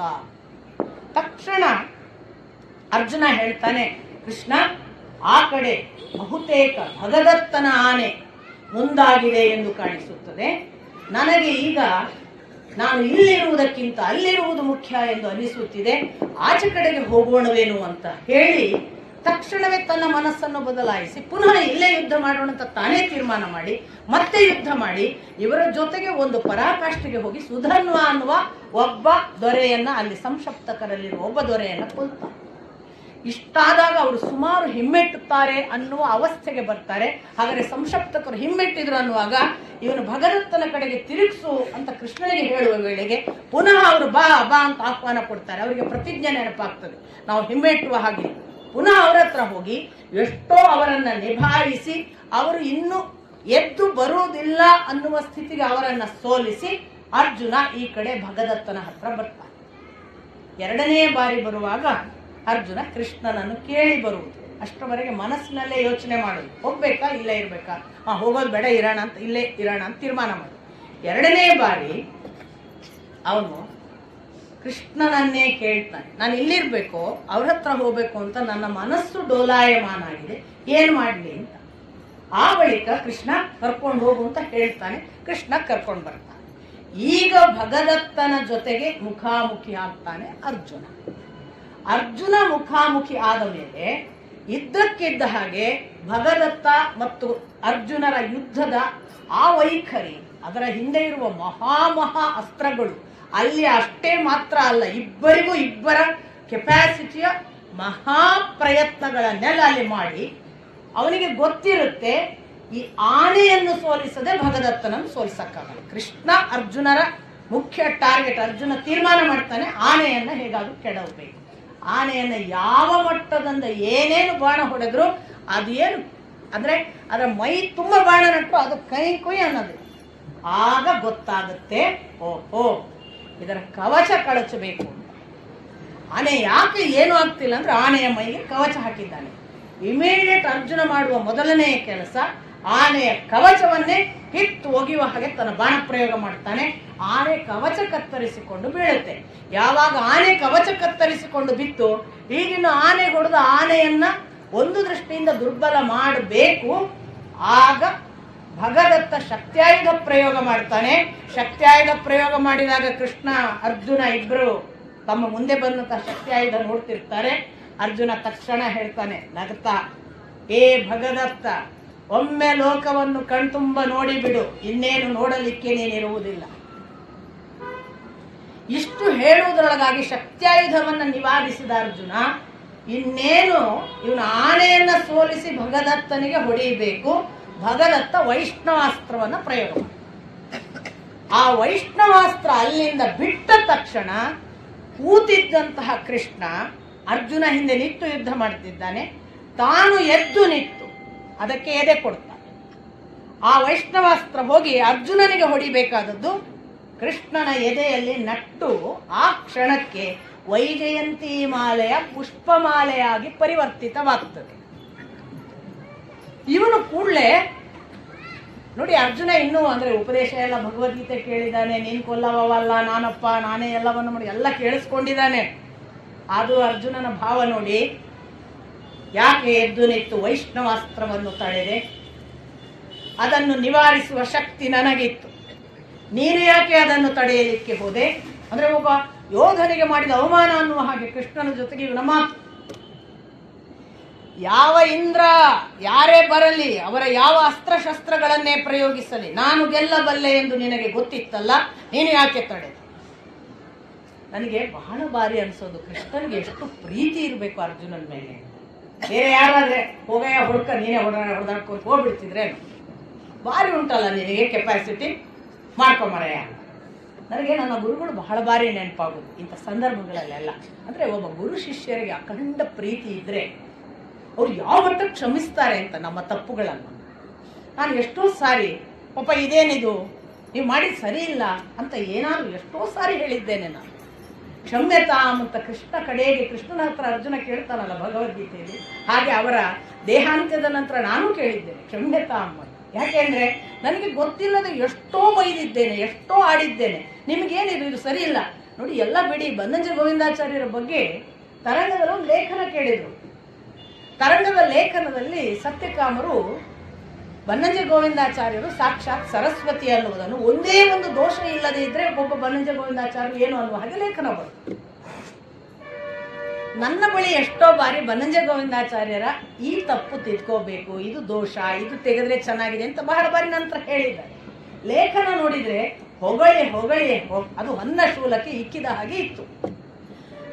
ನನಗೆ ಓದ್ಲಿಕ್ಕೆ ಕೊಟ್ಟರು, ತರಂಗಕ್ಕೆ ಕಳಿಸೋ ಮೊದಲು ನನಗೆ ಓದ್ಲಿಕ್ಕೆ ಕೊಟ್ಕೊಳ್ಳೆ. ನಾನು ಓದಿದವಳೆ, ಏನ್ ಪಾಪ ಇರೋದನ್ನು ಇದ್ದ ಹಾಗೆ ಹೇಳೋದು, ಇಷ್ಟೆಲ್ಲ ಹೊಗಳಿ ಬಿಟ್ಟಿದ್ದೀರಿ, ನನ್ನ ಹತ್ರ ಅಷ್ಟೆಲ್ಲ ಹೇಳಿದ್ರೆ ಅವ್ರು ಹಾಗಿದ್ರು ಹೀಗಿದ್ರೆ ಚೆನ್ನಾಗಿತ್ತು, ಇದನ್ನು ಮಾಡಬೇಕಿತ್ತು, ಇದನ್ನು ತಿದ್ದಿಕೊಂಡಿದ್ರೆ ಸರಿ ಇತ್ತು, ನೀವು ಇದು ಬರ್ದದ್ದೇ ಸರಿ ಇಲ್ಲ ಅಂದೆ. ನೀವು ನಂಬ್ತಿದ್ರೆ, ನನಗಾಗಿನ್ನೂ 28, 29, ಅವರಿಗೆ 79, 78.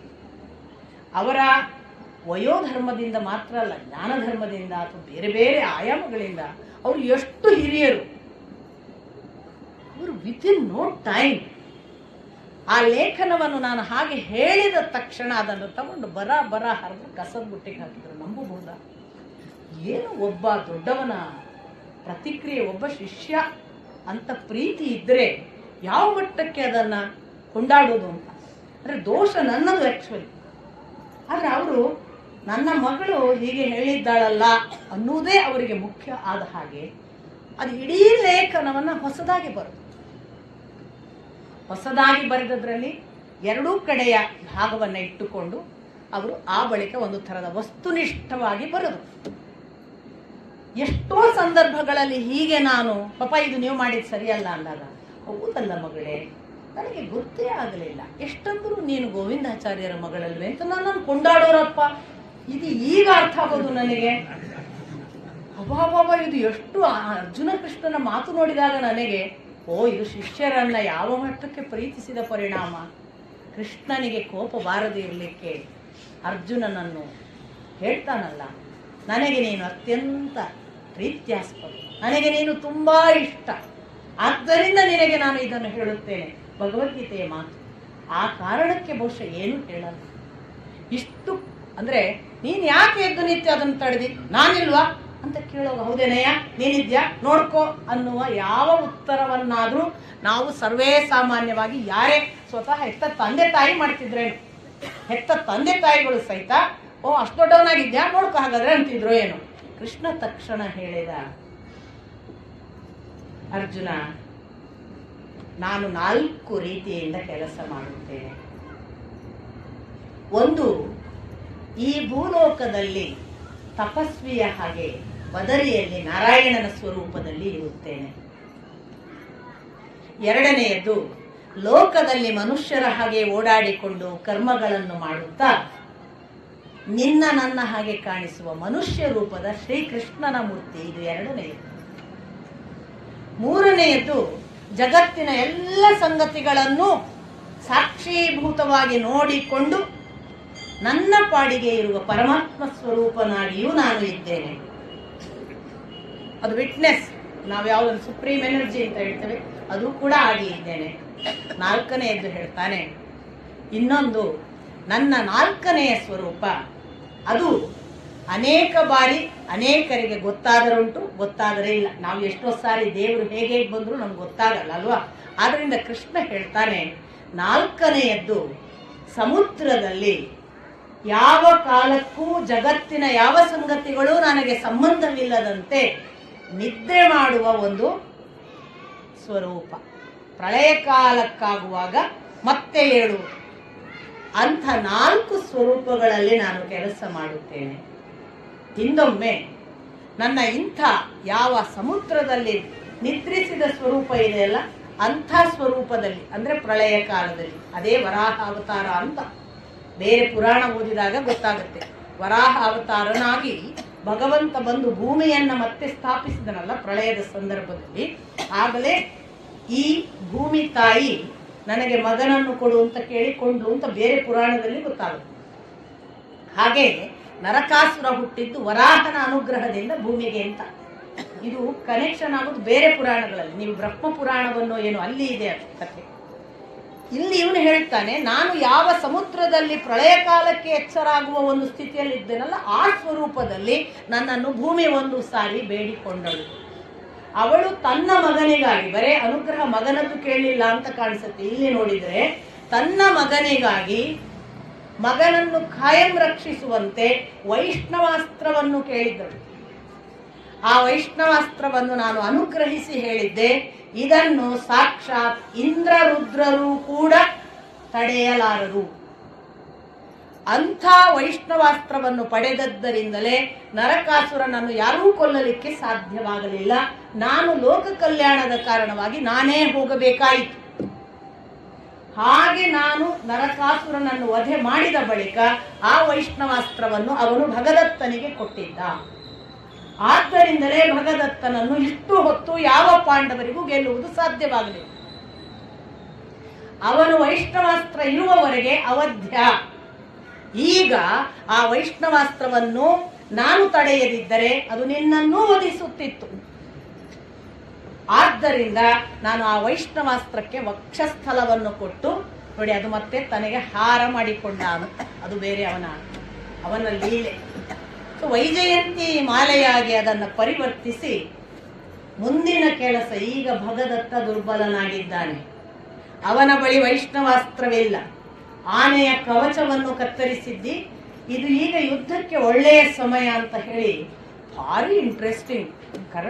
ಕೃಷ್ಣ ಯಾವ ಮಟ್ಟಕ್ಕೆ ಒಂದು ಸೂಕ್ಷ್ಮಜ್ಞ ಅಂತ, ಅಂದರೆ ಅವನು ಭಗವಂತ ಅನ್ನೋದನ್ನು ಮರೆತು ನಮ್ಮ ಹಾಗೆ ಅಂತ ಎಷ್ಟೋ ಸಾರಿ ಯೋಚಿಸಿದರೆ ಅವನು ಮನುಷ್ಯರಾಗಿ ಯಾವ ಕೆಪಾಸಿಟಿಗೆ ಹೋಗಬೇಕು ಅಂತಲೂ ನಮಗೆ ಸೂಚಿಸ್ತಾನೆ. ಎಷ್ಟು ಇಂಟೆನ್ಸ್ ಆಗಿ ಯೋಚನೆ ಮಾಡಬೇಕು, ಎಷ್ಟು ಬ್ರಿಲಿಯಂಟ್ ಆಗಿ ಥಿಂಕ್ ಮಾಡಬೇಕು, ಇದು ಕೃಷ್ಣ ನಮ್ಗೆ ಕೊಡೋ ಸೂಚನೆ. ನಾನು ಅವತರಿಸಿದ್ದೇನೆ ಮನುಷ್ಯ ರೂಪದಲ್ಲಿ, ಯಾಕೆ ನೀನು ಕೂಡ ನನ್ನಂತೆ ಆಗ್ಬೋದು ಅಂತ ತೋರ್ಸಕ್ಕೆ. ನಿನಗೆಲ್ಲ ಸಾಧ್ಯತೆ ಇದೆ. ನೋಡಿ, ಕೃಷ್ಣನ ಒಂದು ಒಳ್ಳೆಯ ಇಂಡಿಕೇಶನ್ ಅರ್ಜುನನಿಗೆ. ಅವ ನೋಡು, ಕೂದಲು ನರೆತ ಮುದುಕ ಭಗದತ್ತ, ಕೂದಲು ಹಣ್ಣಾಗಿದೆ, ವಯಸ್ಸಿನಿಂದ ಹಣ್ಣಾಗಿದ್ದಾನೆ ಅಂತ ಆ ವಾಕ್ಯದಲ್ಲಿ ಗೊತ್ತಾಗುತ್ತೆ ನಮಗೆ. ಎರಡನೆಯ ಮಾತು ಏನು ಅಂದರೆ, ಅವನು ಇಲ್ಲೊಂದು ಪಟ್ಟಿ ಕಟ್ಟಿಕೊಂಡಿದ್ದಾನಲ್ಲ, ಸರಿಯಾಗಿ ನೋಡು. ಆ ಪಟ್ಟಿ ಯಾಕೆ ಕಟ್ಟಿಕೊಂಡಿದ್ದಾನೆ ಗೊತ್ತಾ? ಅವನ ಉಬ್ಬಿನ ಕೂದಲು ಮತ್ತು ಚರ್ಮ ಹಣ್ಣಾಗಿ ಜೋತು ಬಿದ್ದು ಕಣ್ಣ ರೆಪ್ಪೆಯ ಮೇಲೆ ಬೀಳುತ್ತಿದೆ. ಹಾಗಾದರೆ ಅವನಿಗೆ ಕಾಣಿಸೋದಿಲ್ಲ, ಅದಕ್ಕೆ ಅವನು ಪಟ್ಟಿ ಕಟ್ಟಿಕೊಂಡಿದ್ದಾನೆ ಅಂತ ಸೂಚನೆ ಕೊಟ್ಟ. ಈ ಸೂಚನೆಯನ್ನು ಕೇಳಿದ ಅರೆ ಕ್ಷಣದಲ್ಲಿ ಅರ್ಜುನ ಮಾಡಿದ್ದೇನು ಗೊತ್ತಾ? ಪಟ್ಟಿ ಕತ್ತರಿಸಿ ಬಿಟ್ಟದ್ದು. ಕೂಡಲೇ ಇವನಿಗೆ ಕಣ್ಣು ಅಡ್ಡ, ಕತ್ತಲು. ಭಗದತ್ತನಿಗೆ ಯುದ್ಧ ಮಾಡುವ ಸಾಮರ್ಥ್ಯ ಇದ್ರೂ ಕೂಡ ಕಣ್ಣು ಕತ್ತಲೆ ಬಂದಂತಾಗಿ ಅವನು ಮುಂದಿನ ಬಾಣವನ್ನು ಎದುರಿಸಲಾರದೆ ಹೋದ. ಭಗದತ್ತನನ್ನ ಅರ್ಜುನ ಕೊಂದು ಹಾಕಿ. ಈ ಬ್ಯೂಟಿ ಇದೆಯಲ್ಲ, ಇದನ್ನೇ ಅಲ್ಲಿರುವ ಯಾವ ವೀರರು ಕೊಟ್ಟಿದ್ರು ಆಗ್ತಿತ್ತು. ಬಟ್ ಭೀಮಸೇನನಿಗೆ ಅಷ್ಟು ಯುದ್ಧ ಮಾಡುವಾಗಲೂ ಅಲ್ಲೊಂದು ವೈಷ್ಣವಾಸ್ತ್ರ ಇದ್ದದ್ರಿಂದ ಸಾಧ್ಯವಿಲ್ಲ. ಎರಡನೆಯದ್ದು, ಅವನ ಕಣ್ಪಟ್ಟಿ ತೆಗೆದ್ರೆ ಅವನ ಕಣ್ಣು ಕತ್ತಲೆ ಬರುತ್ತೆ ಅನ್ನೋದು ಸಾಮಾನ್ಯ ಮನುಷ್ಯರಿಗೆ ಗೊತ್ತಾಗುವ ಸಂಗತಿ ಅಲ್ಲ. ಕೃಷ್ಣ ಸೂಕ್ಷ್ಮಜ್ಞತೆ ಬೇಕು. ಆ ಸೂಚನೆಯಲ್ಲಿ ಭಗದತ್ತನನ್ನ ವಧೆ ಮಾಡಲಾಯಿತು. ಅದರ ನಂತರದ ಭಾಗ ಮತ್ತೆ ಅರ್ಜುನ ಈ ಕಡೆ ಇನ್ನುಳಿದವರ ಕಡೆಗೆ ಮುಖ ಮಾಡಿ ಯುದ್ಧಕ್ಕೆ ಹೊರಟ್ರೆ 2 ಕವಲಾಯಿತು ಅಂತಾನೆ ಸಂಜಯ. ನಾನೂ ಇದ್ದೆ ಅಂತಾನೆ. ಹಾಗಾಗಿ ನಾವು ಗಮನಿಸಬೇಕು, ಪ್ರತಿ ಯುದ್ಧ ರಿಪೋರ್ಟ್ ಸೇನಾಧಿಪತಿ ಮುಗಿದು ರಾತ್ರಿ ಶಿಬಿರದಲ್ಲಿ ಹೇಳುವುದು ಅನ್ನುವುದೇ ಖಚಿತ. ನಾನು ಅಲ್ಲಿ ಯುದ್ಧದಲ್ಲಿದ್ದೆ, ನಾನು ದ್ರೋಣರ ಸೇನೆಯನ್ನು ಅನುಸರಿಸಿದೆ, ಕೆಲವರು ದುರ್ಯೋಧನನ ಸೇನೆಯನ್ನು ಅನುಸರಿಸಿದ್ರು, ಅವರು ಇಬ್ಬಾಗವಾದರು. ದ್ರೋಣ ಸೇನೆಯನ್ನ ಒಂದು ಕಡೆಯಿಂದ ಯಾರ್ಯಾರು ಇತರ ಪಾಂಡವರು, ಈ ಕಡೆ ಅರ್ಜುನ, ಈ ಕಡೆಯಿಂದ ದುರ್ಯೋಧನನ ಸೇನೆ, ಅವರಿಬ್ಬರ ಮುಖಾಮುಖಿ. ಸಾಕಷ್ಟು ಅಷ್ಟು ಜನರನ್ನ ದ್ರೋಣ ಈ ಕಡೆ ದುರ್ಯೋಧನನ ಸೇನೆಯಲ್ಲಿ ಮುಗಿಸ್ತಾ ಬಂದಾಗ ಕರ್ಣ ನೀನೇ ರಕ್ಷಿಸು ಅಂತ ಹೇಳ್ಕೊಂಡು ಎಲ್ಲ ಜನ ಈ ಕಡೆ ಮತ್ತೆ ದ್ರೋಣ ಸೇನೆಯನ್ನು ಸೇರಿದ್ರು ಅಂತ ಸಂಜಯ ಹೇಳ್ತಾನೆ. ಅರ್ಜುನ ಮತ್ತು ಪಾಂಡವರು ಆ ದೃಷ್ಟಿಯಲ್ಲಿ ಅನೇಕ ಜನ ಪ್ರಮುಖರನ್ನು ಕೊಲ್ತಾ ಹೋಗ್ತಾನೆ. ಇತ್ತ ಶಕುನಿಯ ಸಹೋದರನನ್ನು ಕೊಲ್ತಾನೆ ಅರ್ಜುನ. ಯಾವಾಗ ಶಕುನಿಯ ಸಹೋದರನನ್ನು ಕೊಲ್ಲಿಸಿದ್ರು ಒಂದು ಒಳ್ಳೆಯ ಆ ವ್ಯಕ್ತಿತ್ವಕ್ಕೆ ಕಾರಣವಾಗುವ ಘಟನೆ ಆದ್ರಿಂದ ನಾನು ಹೇಳೋದು, ಶಕುನಿ ಮಾಯಾವಿದ್ಯೆಯನ್ನು ಮಾಡ್ತಾನೆ. ಯಾವ ಥರದ ಮಾಯಾವಿದ್ಯೆ ಅಂದ್ರೆ, ಯಾವೆಲ್ಲ ಪಟ್ಟಿಷ ಪರಿಘ, ನಾವು ಯಾವುದೆಲ್ಲ ಇದರಲ್ಲಿ ಆಯುಧಗಳ ಹೆಸರುಗಳು ಬರ್ತವೆ, ಖಡ್ಗ, ಕತ್ತಿ ಅಥವಾ ಕೊಡಲಿ, ಏನೇನು ಆಯುಧಗಳಿವೆ ಅವು ಎಲ್ಲ ದಿಕ್ಕುಗಳಿಂದ ಅರ್ಜುನನ ಮೇಲೆ ಬರಬೇಕು. ಮಾಯಾವಿದ್ಯೆ ಎಲ್ಲ ದಿಕ್ಕುಗಳಿಂದ ಬರುವ ಹಾಗೆ ಒಂದು. ಇನ್ನೊಂದು ಅವ್ನು ಮಾಡೋದು ಅವನದೇ ಮಾಯಾವಿದ್ಯೆಯಿಂದ ಎಷ್ಟು ತರದ ಪ್ರಾಣಿ ಪಕ್ಷಿಗಳಿವೆ ಅವೆಲ್ಲ ಇವನ ಮೇಲೆ ಅಟ್ಯಾಕ್ ಮಾಡಬೇಕು. ಇವುಗಳನ್ನ ಅರ್ಜುನ ತಾನು ತನ್ನ ಬ್ರಹ್ಮಾಸ್ತ್ರವನ್ನು ಉಪಯೋಗಿಸಿ ನಿವಾರಿಸಿಕೊಳ್ತಾನೆ. ಆದರೆ ಈ ಒಂದು ಘಟನೆಯಿಂದ ನಮಗೇನು ಗೊತ್ತಾಗುತ್ತೆ ಅಂದ್ರೆ, ಶಕುನಿ ಕೇವಲ ದ್ಯೂತದಲ್ಲಿ ಕಪಟಿ ಅಲ್ಲ, ಅವನಿಗೆ ಮಾಯಾವಿದ್ಯೆಗಳು ಬೇರೆ ಬೇರೆ ಬರ್ತಿದ್ವು ಅಂತ ಗೊತ್ತಾಗುತ್ತೆ. ಅದರಿಂದ ಮಹಾ ಮೋಸ ವಂಚನೆಯ ದಾರಿಯವನು ಅಂತ ಇಲ್ಲೊಂದು ಕಡೆ ನಮಗೆ ಖಚಿತವಾಗುತ್ತೆ. ಹೀಗೆ ವೃಷಕ ಮತ್ತು ಅಚಲ ಅನ್ನುವ ಶಕುನಿಯ ಸೋದರರನ್ನು ಕೊಂದದ್ದಕ್ಕೆ ಶಕುನಿ ಸೇಡು ತೀರಿಸಿಕೊಂಡ ಬಗೆ. ಹಾಗೆ ಮುಂದುವರಿದು ಅರ್ಜುನನ ಕೈಯಲ್ಲಿ ಅನೇಕ ಕೌರವ ಸೇನೆ ನಾಶವಾಗುವ ವೇಳೆಗೆ ಸೂರ್ಯಾಸ್ತವಾಗುತ್ತೆ. 12ನೆಯ ದಿನದ ಯುದ್ಧ ಮುಕ್ತಾಯ ಆಗುತ್ತೆ. ಶಿಬಿರದಲ್ಲಿ ಮತ್ತೆ ಮಾತುಕತೆ. 13ನೇ ದಿನದ ಯುದ್ಧಕ್ಕೆ ಯುಧಿಷ್ಠಿರ ಕೇಳ್ತಾನೆ, ನೀವು ನನಗೆ ಕೊಟ್ಟ ಮಾತಿನ ಹಾಗೆ ಇವತ್ತು ಬಂಧಿಸ್ತೇನೆ ಅಂದ ಯುಧಿಷ್ಠಿರನನ್ನು ಬಂಧಿಸಲಿಲ್ಲ. ಇದರ ಅರ್ಥ ನೀವಿನ್ನೂ ನಮ್ಮನ್ನು ಶತ್ರು ಪಕ್ಷದಲ್ಲಿಟ್ಟಿದ್ದೀರಿ. ನಾವೇ ನಿಮಗೆ ಶತ್ರುಗಳು, ಅವರಲ್ಲ. ಅವರ ಬಗ್ಗೆ ಮಿತ್ರ ಭಾವವಿದೆ, ಹಾಗಾಗಿ ನೀವು ಕೊಲ್ಲುವುದಿಲ್ಲ. ನೀವು ಒಬ್ಬ ಆರ್ಯರು, ಮಾತು ಕೊಟ್ಟರೆ ತಪ್ಪುವುದಿಲ್ಲ ಎಂದು ಭಾವಿಸಿದ್ದೆ. ನೀವು ನನಗೆ ಆಶಾಭಂಗ ಮಾಡಿದ್ದೀರಿ. ಭಾರಿ ಇಂಟ್ರೆಸ್ಟಿಂಗ್. ಯುಧಿಷ್ಠಿರನನ್ನು ಯಾಕೆ ಬಂಧಿಸಲಿಲ್ಲ ಅಂತ ಪ್ರಶ್ನೆ ಬರಲ್ವಾ? ಅವ್ರು ಮಾತೇ ಕೊಟ್ಟಿದ್ದಾರೆ, ಅರ್ಜುನ ದೂರ ಇದ್ರೆ ಆಯ್ತು, ನಾನು ಬಂಧಿಸ್ತೇನೆ. ಸೋಲು ಒಪ್ಕೊಂಡಂಗಾಯ್ತಲ್ಲ ದ್ರೋಣಾಚಾರ್ಯರು. ಅವರ ಉತ್ತರದಿಂದ ಭಾರಿ ಒಂದು ಸೂಚನೆ ಆಗುತ್ತೆ, ಅವರಿಗೆ ಮನಸ್ಸಿರಲಿಲ್ಲ ಅಂತ. ಅವರು ಮಾತು ಕೊಡುವಾಗ ನಾನು ಅರ್ಜುನ ಒಬ್ಬ ಇರಬಾರ್ದು, ನಾನು ಬಂಧಿಸ್ತೇನೆ ಅಂತ ಮಾತು ಕೊಡುವಾಗ ಅವರಿಗೆ ಇನ್ನೂ ದುರ್ಯೋಧನ ಯಾಕೆ ಬಂಧಿಸ್ಲಿಕ್ಕೆ ಹೇಳಿದ್ದು ಗೊತ್ತಿಲ್ಲ ನೋಡಿ. ಮುಂದೆ ಕೇಳ್ತಾರೆ, ಅಂತೂ ನೀನು ಅವನನ್ನು ದ್ವೇಷಿಸುವುದಿಲ್ಲ ಅಂದಂಗಾಯ್ತು, ಬಹುಶಃ ಅವನನ್ನು ಕರೆದು ನೀನು ರಾಜ್ಯ ಕೊಡ್ತೀನಿ ಕಾಣ್ತದಲ್ವಾ ಅಂತ. ದುರ್ಯೋಧನನ ಒಳಗಿನ ಮಾತು ಬಾಯಿಯಲ್ಲಿ ಬಂದುಬಿಡ್ತು. ಹೌದು, ನಾನು ಪಾಲು ಕೊಡ್ತೇನೆ, ಕರೆಸಿ ಅಂದ್ರೆ ತಂದು ಕೊಡ್ತಿದ್ದು ಏನು ದ್ರೋಣಾಚಾರ್ಯ. ಅವನು ಯಥಾರ್ಥ ತನ್ನ ಒಳಗಿದ್ದದನ್ನು ಅದಕ್ಕೆ ಹೇಳೋದು, ಎಷ್ಟು ಮುಚ್ಚಿಟ್ಟುಕೊಂಡ್ರು ಮಾತು ಬಣ್ಣವನ್ನು ಹೊರಗೆ ಕೆಡವುತ್ತೆ ಅಂತ. ನಾವು ಒಳಗೆ ಏನೇ ಮನಸ್ಸಲ್ಲಿ ಯೋಚಿಸ್ಕೊಂಡು ಭಾರಿ ನಾಜೂಕಿರ್ಬೇಕು ಅನ್ಕೊಂಡ್ರು ಮಾತಿನಲ್ಲಿ ಸಿಕ್ಕಿಬಿಡ್ತೀವಲ್ಲ. ದುರ್ಯೋಧನನದ್ದು ಅದು. ದುರ್ಯೋಧನ ಏನ್ ಮಾಡಿದ? ಇಲ್ಲ, ನಾನು ಅವನನ್ನು ಕರೆಯೋದು ಪಾಲ್ ಕೊಡೋದಕ್ಕಲ್ಲ, ಇನ್ನೊಮ್ಮೆ ದ್ಯೂತ ಆಡ್ಬೇಕು, ಅವನನ್ನು ಮತ್ತೆ 13 ವರ್ಷ ವನವಾಸ ಕಟ್ಟಬೇಕು, ಅದಕ್ಕೆ ಕರೆಯುವುದು ಅಂದಿದ್ದಾನೆ ನೋಡಿ. ಯುಧಿಷ್ಠಿರ ಒಳಗೇ ತೀರ್ಮಾನ ಮಾಡಿದ್ದಾನೆ ಅಂತ ನನ್ಗನ್ಸು. ದ್ರೋಣಾಚಾರ್ಯರು ಒಳಗೇ ತೀರ್ಮಾನ ಮಾಡಿದ್ದಾರೆ, ಯುಧಿಷ್ಠಿರನನ್ನು ತಂದು ಕೊಡಬಾರದು, ತಂದು ಕೊಟ್ರೆ ಕೆಲಸ ಕೆಡುತ್ತೆ, ಇವ ಮತ್ತೆ 13 ವರ್ಷ ಕಳಿಸ್ತಾನೆ. ಇದೆಲ್ಲ ಗೊತ್ತಿದ್ದದ್ದಕ್ಕೆ ತಾನು ಸೋತರೂ ಅಡ್ಡಿಲ್ಲ, ತಾನು ಪ್ರತಿಜ್ಞೆಯನ್ನು ಪಾಲಿಸಲಿಲ್ಲ ಅನ್ನುವ ಹೆಸರು ತಗೊಂಡ್ರು ಅಡ್ಡಿಲ್ಲ, ಯುಧಿಷ್ಠಿರನನ್ನು ತಂದು ಕೊಡಬಾರದು ಅಂತ ತೀರ್ಮಾನ ಮಾಡಿದ ಹಾಗೆ ಇದೆ. ಯಾಕಂದ್ರೆ ಎಷ್ಟು ಸಂದರ್ಭಗಳು ಮುಖಾಮುಖಿ ಆಗಿದ್ದಾರೆ. ಇನ್ನೇನು ಯುಧಿಷ್ಠಿರನನ್ನು ಹಿಡಿಯುವುದು ದ್ರೋಣಾಚಾರ್ಯರ ಪರಾಕ್ರಮದ ಮುಂದೆ ಏನೂ ಅಲ್ಲ. ಹಾಗಿತ್ತು ಎಷ್ಟೋ ಸಂದರ್ಭಗಳು. ಸತ್ಯಜಿತ ಇರ್ಬೋದು, ವೃಕ ಇರ್ಬೋದು, ಅವ್ರು ಯಾರೇ, ಶತಾನೀಕ ಅನ್ನುವನನ್ನು ಕೂಡ ಕೊಲ್ತಾರೆ. ಬೇರೆ ಬೇರೆಯವರು ಕೊಲ್ಕೊಂಡು ಯುಧಿಷ್ಠಿರನ ಹತ್ರ 3 ಸಾರಿ ಹೋಗಿರ್ತಾರೆ. ಆದರೆ ಓಡಿ ಹೋದ ಅನ್ನುವುದನ್ನೇ ಮುಖ್ಯ ಮಾಡ್ತಾರೆ. ಇದು ಯುಧಿಷ್ಠಿರದ ಇಂಟೆನ್ಷನ್ ಏನಿತ್ತಲ್ಲ, ಅವನು ಒಳ್ಳೆಯವ, ಅವನನ್ನು ಬಂಧನಕ್ಕೆ ಒಳಪಡಿಸಬಾರದು ಅಂತ ದ್ರೋಣಾಚಾರ್ಯರಿಗೆ ಇದ್ದಿರಬೇಕು ಅಂತ ನಾನು ಊಹಿಸು. ಅವರಿಗೆ ಅಸಾಧ್ಯ ಏನೂ ಅಲ್ಲ. 3ನೇ ದಿನದ ಈ ಪ್ರಶ್ನೆ ಏನು ಕೇಳಿದಲ್ಲ ದುರ್ಯೋಧನ, ಆಗ ಅವರು ಹಾಗೆ ಹೇಳೋದಿಲ್ಲ. ಅವ್ರು ಮಾತ್ರ ಏನು ಹೇಳ್ತಾರೆ ಅಂದರೆ, ನಾನು ನಿನಗೆ ಹೇಳಿದ್ದೀನಿ ಅರ್ಜುನ ಇರುವವರೆಗೆ ಪಾಂಡವರನ್ನ ಯಾರನ್ನೂ ಮುಟ್ಟುವುದು ಕಷ್ಟ ಅಂತ. ನಾನು ಏನೂ ಪ್ರಯತ್ನ ಪಡುವುದಿಲ್ಲ ಅನ್ನೋ ಮಾತು ಮಾತ್ರ ಆಡಬೇಡ. ನನ್ನ ಮಟ್ಟಿಗೆ ನಾನು ಸಂಪೂರ್ಣ 100% ಯುದ್ಧ ಕೊಡ್ತಿದ್ದೀನಿ. ನನಗೆ ಯಾವುದೇ ದೋಷವನ್ನು ನೀನು ನನ್ನ ಯುದ್ಧದಲ್ಲಿ ಕಲ್ಪಿಸಬೇಡ. ಅವನು ಮಾಡುವ ಅವನ ಪರಿಣಾಮಗಳ ಮುಂದೆ ನನಗೆ ಆಗ್ತಿಲ್ಲ. ನಾನು ಅಂತಲ್ಲ, ಯಾವ ದೇವತೆ ಇಂದ್ರಗಳು ಬಂದರೂ ಕೂಡ ಅದು ಕಷ್ಟ ಅಂತ ನನಗೆ ಕಾಣಿಸುತ್ತೆ. ಆದರೆ ನಾನು ಒಂದು ಮಾತ್ರ, ನಿನಗೀಗ ಆಶಾಭಂಗ ಆಗಿದೆ ಅಂತ ಹೇಳ್ತೀಯಲ್ಲ, ನಾನು ಇವತ್ತು ಮಾತ್ರ ಒಂದು ವಿಶೇಷ ಕೆಲಸ ಮಾಡಿಕೊಡ್ತೇನೆ. ಅದು ಏನು ಕೆಲಸ ಅಂದರೆ, ನಾನು ಈ 13ನೇ ದಿನ ಜಗತ್ತು ನೆನಪಿಡಬೇಕು ಅಥವಾ ಒಬ್ಬ ಮಹಾಯೋಧ ಇಲ್ಲ ಆಗಬೇಕು, ಅಂಥದ್ದೊಂದು ಯುದ್ಧ ಮಾಡಿಸಿಕೊಡ್ತೇನೆ. ನನಗೆ ನೀನು ಸಂಪೂರ್ಣವಾಗಿ ಸಹಕಾರ ಕೊಡು. ಆದರೆ ಮತ್ತೆ ಇವತ್ತು ಕೂಡ ಕಂಡೀಷನ್ ಏನು ಅಂದರೆ, ಅರ್ಜುನ ಮಾತ್ರ ಅಲ್ಲಿ ಇಲ್ಲದ ಹಾಗೆ ಮಾಡ್ತೀನಿ. ನಾನು ರಚಿಸುವ ವ್ಯೂಹವನ್ನು ಅರ್ಜುನ ಭೇದಿಸಬಲ್ಲ. ಅದರಿಂದ ಅರ್ಜುನನನ್ನೊಂದು ಇಲ್ಲದ ಹಾಗೆ ನೋಡಿಕೋ. ನನಗೆ ಈ ದಿವಸದ ಅವಕಾಶವನ್ನು ನಾನು ಪ್ರತಿಜ್ಞೆ ಪೂರೈಸದಿದ್ರೆ ಮತ್ತೆ ಮಾತಾಡ. ಸರಿ, ಇವತ್ತೇನೋ ಮಾಡ್ತೇನೆ ಅಂತಾರೆ ಅಂತ ಇವ ದುರ್ಯೋಧನ ತನ್ನ ಇಡೀ ಸೇನೆಗೆ ಆದೇಶ ಕೊಡ್ತಾನೆ. ನೀವೆಲ್ಲರೂ ಕೂಡ ಇವತ್ತು ದ್ರೋಣಾಚಾರ್ಯರ ಜೊತೆಗೆ ಅವರು ಏನು ಕೆಲಸ ಹೇಳ್ತಾರೋ ಅದನ್ನು ಪಾಲಿಸಬೇಕು. ಎರಡನೇದು, ಅವರು ಹೇಳುವವರೆಗೆ ಹಿಮ್ಮೆಟ್ಟಲಿಕ್ಕಿಲ್ಲ, ಪ್ರತಿಜ್ಞೆ ಮಾಡಬೇಕು, ಸಾವಿಗೆ ಸಿದ್ಧರಾಗಬೇಕು ಹೊರತು ವ್ಯೂಹದಿಂದ ಹಿಮ್ಮೆಟ್ಟಲಿಕ್ಕಿಲ್ಲ. ಈ ಪ್ರತಿಜ್ಞೆ ಮಾಡಬೇಕು ಅಂತ ಹೇಳುವಾಗ ಅಗೇನ್ 10 + 4,000 ಸಂಶಪ್ತಕರು ನಾವಿದ್ದೇವೆ ಅಂತಾರೆ. ಅರ್ಜುನನನ್ನು ದಕ್ಷಿಣ ದಿಕ್ಕಿಗೆ ಕರ್ಕೊಂಡು ಹೋಗಕ್ಕೆ ನಾವಿದ್ದೇವೆ. ನಮ್ಮನ್ನು ದಾಟಿ ಅವನು ಈಚೆಗೆ ಬರಬೇಕು, ಅವನನ್ನು ನಾವು ಬಿಡ. ಮತ್ತೆ ಯಥಾ ಪ್ರಕಾರ ಸಂಶಪ್ತಕರು ಅರ್ಜುನನನ್ನ ಬಾರಿಗೆ ಕರೆದ್ರು. ಇತ್ತ ಇವರು ಚಕ್ರವ್ಯೂಹ ರಚನೆ ಮಾಡಿದ್ದಾರೆ. ಯುಧಿಷ್ಠಿರನಿಗೆ ಇವರು ರಚಿಸಿದ್ದು ಯಾವ ವ್ಯೂಹ ಅಂತ ಯುದ್ಧರಂಗಕ್ಕೆ ಬಂದಾಗಲೇ ಗೊತ್ತಾಗುತ್ತೆ.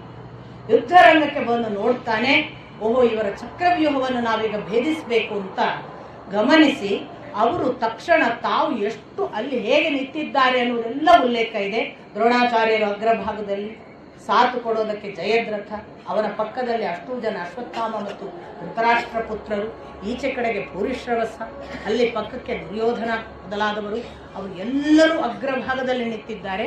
ಹೇಗೆ ಸೇನೆ ಬರುತ್ತೆ ಅಂದರೆ, ಇಡೀ ವ್ಯೂಹ ಏಕಕಾಲಕ್ಕೆ ಬಂದು ಪ್ರಮುಖ ನಾಯಕರೇ ಎದುರಿಗಿತ್ತುಕೊಂಡು ಇವರನ್ನು ಹಿಮ್ಮೆಟ್ಟಿಸ್ತಾ ಹೋಗುತ್ತೆ. ಯುಧಿಷ್ಠಿರನಿಗೆ ಗೊತ್ತಾಗುತ್ತೆ, ಈ ವ್ಯೂಹವನ್ನು ಭೇದ ಮಾಡದಿದ್ರೆ ನಾವು ನಾಯಕರೇ ಮುಖಾಮುಖಿ ಆಗಬೇಕು. ನಾಯಕರು ಮುಖಾಮುಖಿ ಆದ್ಕೊಳ್ಳೆ ನಾನು ನಿಮ್ಗೆ ಹೇಳಿದ್ದೇನೆ, ಯುದ್ಧ ಪೋಸ್ಟ್ಪೋನ್ ಆಗೋದಿಲ್ಲ, ಯುದ್ಧದಲ್ಲಿ ಪ್ಲಾನ್ ಮಾಡೋಕ್ಕಾಗಲ್ಲ.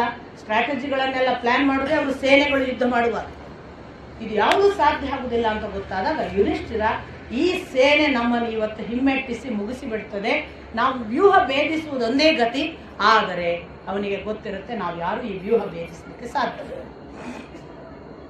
ಆಗ ಯುಧಿಷ್ಠಿರ ಸ್ವಲ್ಪ ಹೊತ್ತು ಶಾಂತನಾಗಿ ಅಭಿಮನ್ಯುವನ್ನು ಕರೀತಾನೆ. ಅಭಿಮನ್ಯುವನ್ನು ಕರೆದು ಹೇಳ್ತಾನೆ, ಇದು ಚಕ್ರವ್ಯೂಹ, ಇದನ್ನು ಭೇದಿಸುವುದಕ್ಕೆ ಕೃಷ್ಣ, ಅರ್ಜುನ, ಪ್ರದ್ಯುಮ್ನ ಬಿಟ್ಟರೆ ನೀನು 4 ಜನರಿಗೆ ಮಾತ್ರ ಸಾಧ್ಯ. ಕೃಷ್ಣಾರ್ಜುನರಿಲ್ಲ, ಪ್ರದ್ಯುಮ್ನ ಯುದ್ಧದಲ್ಲಿ ಪಾಲ್ಗೊಂಡಿಲ್ಲ, ಅವ ಅಲ್ಲೇ ಇದ್ದಾನೆ ದ್ವಾರಕೆಯಲ್ಲಿ. ಇರುವುದು ಯಾರು? ನೀನು ಮಾತ್ರ. ನಿನ್ನ ಹೊರತು ಈ ಚಕ್ರವ್ಯೂಹವನ್ನು ಭೇದಿಸಲಿಕ್ಕೆ ನಮಗೆ ಸಾಧ್ಯವಿಲ್ಲ. ಚಕ್ರವ್ಯೂಹವನ್ನು ಭೇದಿಸದೇ ಇದ್ದರೆ ನಾವು ಸಂಪೂರ್ಣ ನಾಶವಾಗುವುದು ಖಚಿತ. ಅರ್ಜುನ ನಮ್ಮನ್ನು ಬಂದು ನಿಂದಿಸುವುದು ನಿಶ್ಚಿತ. ಒಂದು ವ್ಯೂಹ ಭೇದಿಸಲಾಗದೆ ನೀವು ಹೇಡಿಗಳ ಹಾಗೆ ಇಷ್ಟು ಜನ ಸತ್ತಿರಾ ಅಂತ ಕೇಳುವ ಮಾತನ್ನ ಅವಕಾಶ ಕೊಡದಂತೆ ನಾವೀಗ ಯುದ್ಧ ಸಿದ್ಧತೆ ಮಾಡಿಕೊಳ್ಳಬೇಕು. ನಮ್ಮಲ್ಲಿರುವ ಸಾಮರ್ಥ್ಯ ನೀನು ಮಾತ್ರ, ನೀನು ಚಕ್ರವ್ಯೂಹವನ್ನು ಪ್ರವೇಶಿಸುವಂತ ಯುಧಿಷ್ಠಿರ ಅಭಿಮನ್ಯುವನ್ನು ಕೇಳಿಕೊಳ್ತಾನೆ. ಪುಟ್ಟ ಬಾಲಕ 16ರ ಹುಡುಗ ಎದುರಿಗೆ ಬಂದು ಹೇಳ್ತಾನೆ, ದೊಡ್ಡಪ್ಪ, ನಾನು ಅದನ್ನು ಭೇದಿಸಬಲ್ಲೆ, ನನಗೆ ಚಕ್ರವ್ಯೂಹವನ್ನು ಭೇದಿಸುವ ಎಲ್ಲಾ ಸಾಮರ್ಥ್ಯವಿದೆ. ಆದರೆ ನಾನು ಇರುವುದನ್ನು ನಿಮಗೆ ಹೇಳಬೇಕು, ನನಗೆ ಒಳಕ್ಕೆ ಪ್ರವೇಶಿಸುವುದು ಗೊತ್ತೇ ಹೊರತು ಹೊರಕ್ಕೆ ಬರುವುದನ್ನು ನನ್ನ ತಂದೆ ಹೇಳಿಕೊಟ್ಟಿಲ್ಲ ಅಥವಾ ನನಗೆ ಗೊತ್ತಿಲ್ಲ. ಯುಧಿಷ್ಠಿರ ಹೇಳ್ತಾನೆ, ಈಗ ಅತ್ಯಂತ ಅವಶ್ಯಕ ಇರುವುದು ಅವರ ವ್ಯೂಹವನ್ನು ಭೇದಿಸುವುದು. ಒಮ್ಮೆ ಒಳಕ್ಕೆ ಹೊಕ್ಕರೆ ಮುಂದೆ ನಾವಿದ್ದೇವೆ. ನೀನು ಆ ಕುರಿತು ಚಿಂತಿಸಬೇಡ. ನೀನು ಒಳಗೆ ಪ್ರವೇಶಿಸುವಾಗ ನಿನ್ನ ಬೆನ್ನಿಗೆ ನಾನು ಸಕಲ ಪಾಂಡವರ ಇನ್ನಿತರ ಸಹೋದರರು ಭೀಮ, ನಕುಲ, ಸಹದೇವ ನಮ್ಮ ಸ್ನೇಹಿತರಂತೆ ಬಂದ ನಮ್ಮ ಎಲ್ಲ ವಿರಾಟ, ದೃಪದ, ದೃಷ್ಟದ್ಯುಮ್ನ, ದೃಷ್ಟಕೇತು ಅಥವಾ ನಮಗೆ ಸಹಾಯ ಮಾಡುವ ಕೇಕಯ್ಯರ, ಕಲೂಷ ಎಲ್ಲ ರಾಜರ ಜೊತೆಗೆ ನಾವು ಮುನ್ನುಗ್ತೇವೆ. ಪಾಂಚಾಲರ ಮತ್ತು ಎಲ್ಲ ವಿರಾಟ ಮತ್ಸ್ಯರ ಎಲ್ಲರ ಸಹಾಯದಿಂದ ನಾವು ಒಮ್ಮೆ ನಿನ್ನ ಜೊತೆಗೆ ಆ ಚಕ್ರವ್ಯೂಹ ಪ್ರವೇಶಿಸಿದೆವು ಎಂದರೆ ನಿನ್ನನ್ನು ಕಣ್ಣಲ್ಲಿ ಕಣ್ಣಿಟ್ಟು ಕಾಯ್ದು ಅಷ್ಟೂ ಜನ ವೀರರನ್ನು ಮುಗಿಸುವುದು ನಮ್ಮ ಹೊಣೆ. ನೀನು ಒಳಗೆ ಪ್ರವೇಶಿಸುವ ಜವಾಬ್ದಾರಿಯನ್ನು ಒಪ್ಪಿಕೊ.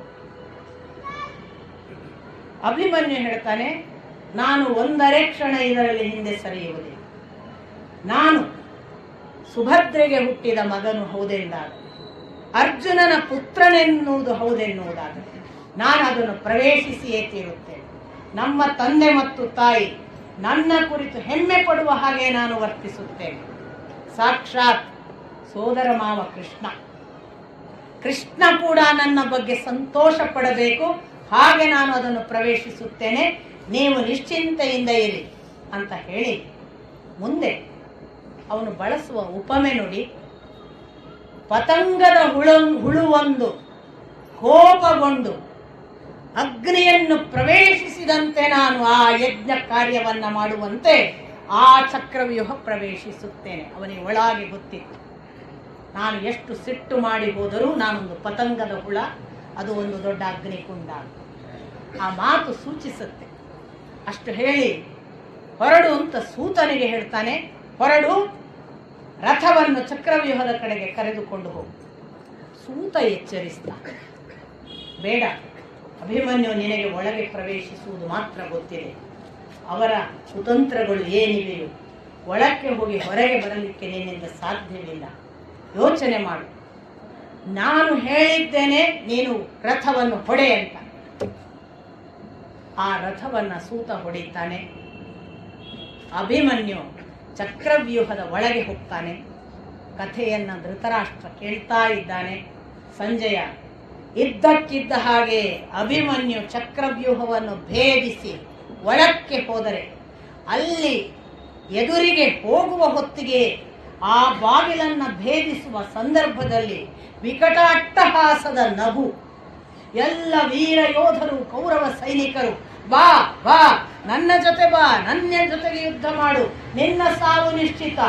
ಅದರ ಜೊತೆಗೆ ಚಪ್ಪಾಳೆ ತಟ್ಟಿ, ಭುಜ ತಟ್ಟಿ, ಅಟ್ಟಹಾಸದ ನಗುವಿನ ಘೋಷಗಳ ಜೊತೆಗೆ ಅವನನ್ನು ಒಳಕ್ಕೆ ಕರೆಸಿಕೊಂಡಾಗ ಎದುರಿಗೆ ಸಿಕ್ಕ ಒಬ್ಬೊಬ್ಬ ಯೋಧ ಕೂಡ ತನ್ನ ಕೈಯಲ್ಲಿರುವ ಆಯುಧ ಎತ್ತುವುದು ಮಾತ್ರ.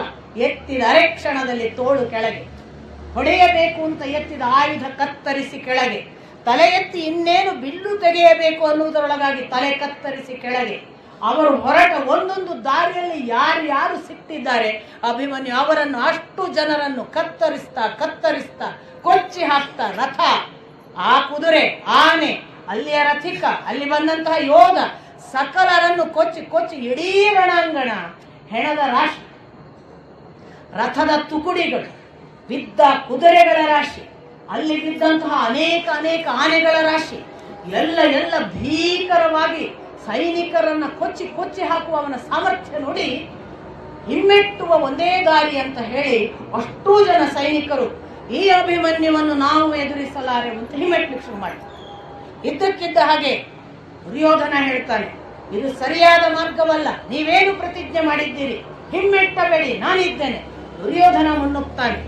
ದುರ್ಯೋಧನ ಮುನ್ನುಗ್ಗಿದ್ರೆ ಅಭಿಮನ್ಯು ಅಷ್ಟೂ ಜನರ ಮಧ್ಯೆ ತನ್ನ ಎಲ್ಲಾ ಬಲ ಪ್ರಯೋಗಗಳ ಜೊತೆಗೆ ಹಾಗೆ ಹೀಗೆ ಹೊಡೆಯೋದಲ್ಲ, ಎಲ್ಲ ರಥಿಕರನ್ನು ಕೊಂದ, ಪಾರ್ಶ್ವರಕ್ಷಕರನ್ನು ಕೊಲ್ತಾನೆ, ಕುದುರೆಯನ್ನು ಕೊಲ್ತಾನೆ.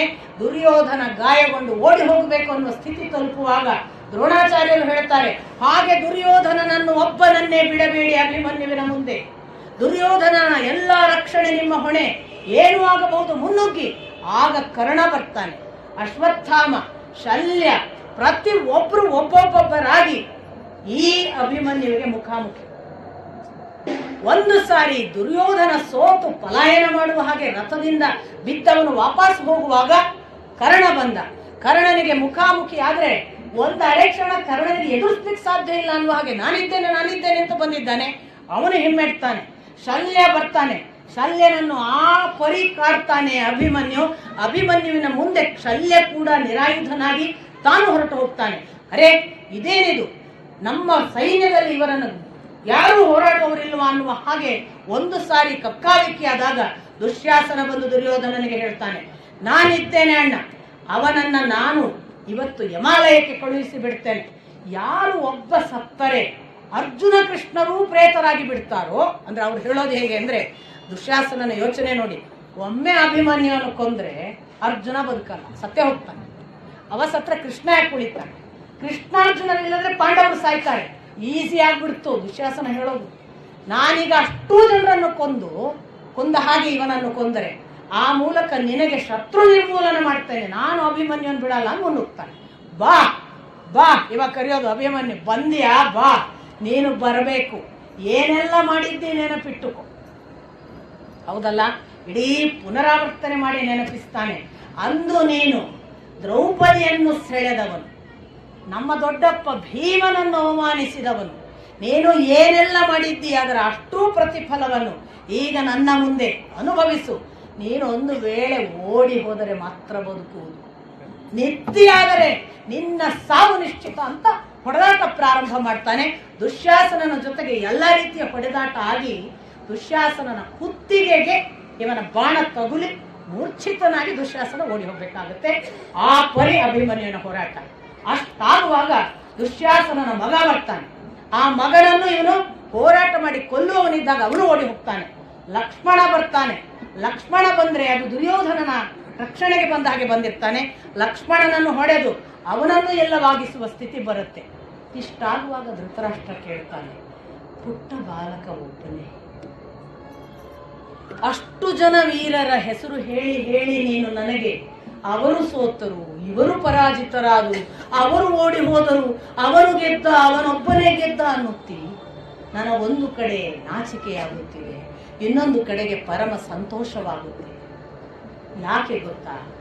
ಧೃತರಾಷ್ಟ್ರ ಹೇಳೋದು ನೋಡಿ, ನನ್ನ ಜೊತೆಗೆ ನನ್ನ ಕೌರವ ಸೇನೆಯಲ್ಲಿರುವ ಯಾವ ವೀರರೂ ವೀರರಲ್ಲವೇ ಅಲ್ಲವಲ್ಲ ಎಂಬ ನಾಚಿಕೆ, ಲಜ್ಜೆ, ಸೋತು ಒಬ್ಬ ಹುಡುಗನ ಕೈಯಲ್ಲಿ ಹೆಣ್ಣಾಗುತ್ತಿದ್ದಾರೆ ಎನ್ನುವ ನಾಚಿಕೆಯಾಗುತ್ತಿದೆ ಸಂಜಯ. ಆದರೆ ನಮ್ಮ ವಿರುದ್ಧ ಪಕ್ಷದಲ್ಲಿರುವ ಒಬ್ಬ 16 ವರ್ಷದ ಬಾಲಕ ಈ ಪರಿ ಇಷ್ಟಿಷ್ಟು ದೊಡ್ಡವರನ್ನ ಹಿಮ್ಮೆಟ್ಟಿಸುತ್ತಾನಲ್ಲ ಎಂದು ಪರಮ ಸಂತೋಷವಾಗುತ್ತಿದೆ. ಧರ್ಮಶಾಸ್ತ್ರ ಬರೆದವರೇ ಧರ್ಮವನ್ನು ದಾರುಣಗೊಳಿಸಿದರಲ್ಲ ಅಂತ ಒಂದು ಮಾತು ಕೂಡ ಹೇಳ್ತಾರೆ. ಒಬ್ಬನ ಜೊತೆಗೆ ಹೋರಾಡಬಾರದು ಎಲ್ಲರೂ ಕೂಡಿ ಅಲ್ವಾ? ಇದನ್ನು ಇನ್ನೂ ಮಾಡಿಲ್ಲ. ಯಾಕೆಂದ್ರೆ ಸಂಜೆ ಮೊದಲೇ ಹೇಳಿ ಆಗಿದೆ, ದ್ರೋಣಾಚಾರ್ಯರು ಎಲ್ಲರನ್ನು ಸೇರಿಸಿ ಅಭಿಮನ್ಯುವನ್ನು ಕೊಂದು ಮೊದಲೇ ಹೇಳಿ ಆಗಿದೆ, ಕೊಂದ ಕಥೆಯನ್ನು ಈಗ ಹೇಳ್ತಾರೆ. ಹಾಗಾಗಿ ಏನು ಧರ್ಮಶಾಸ್ತ್ರ ಬರೆಯಬೇಕಾದ ದ್ರೋಣಾಚಾರ್ಯರು ಧರ್ಮದ ದಾರುಣ ಕೊಲೆ ಮಾಡಿದ್ರಲ್ಲ ಅಂತ ಧೃತರಾಷ್ಟ್ರ ಪರಿತಪಿಸ್ತಾರೆ.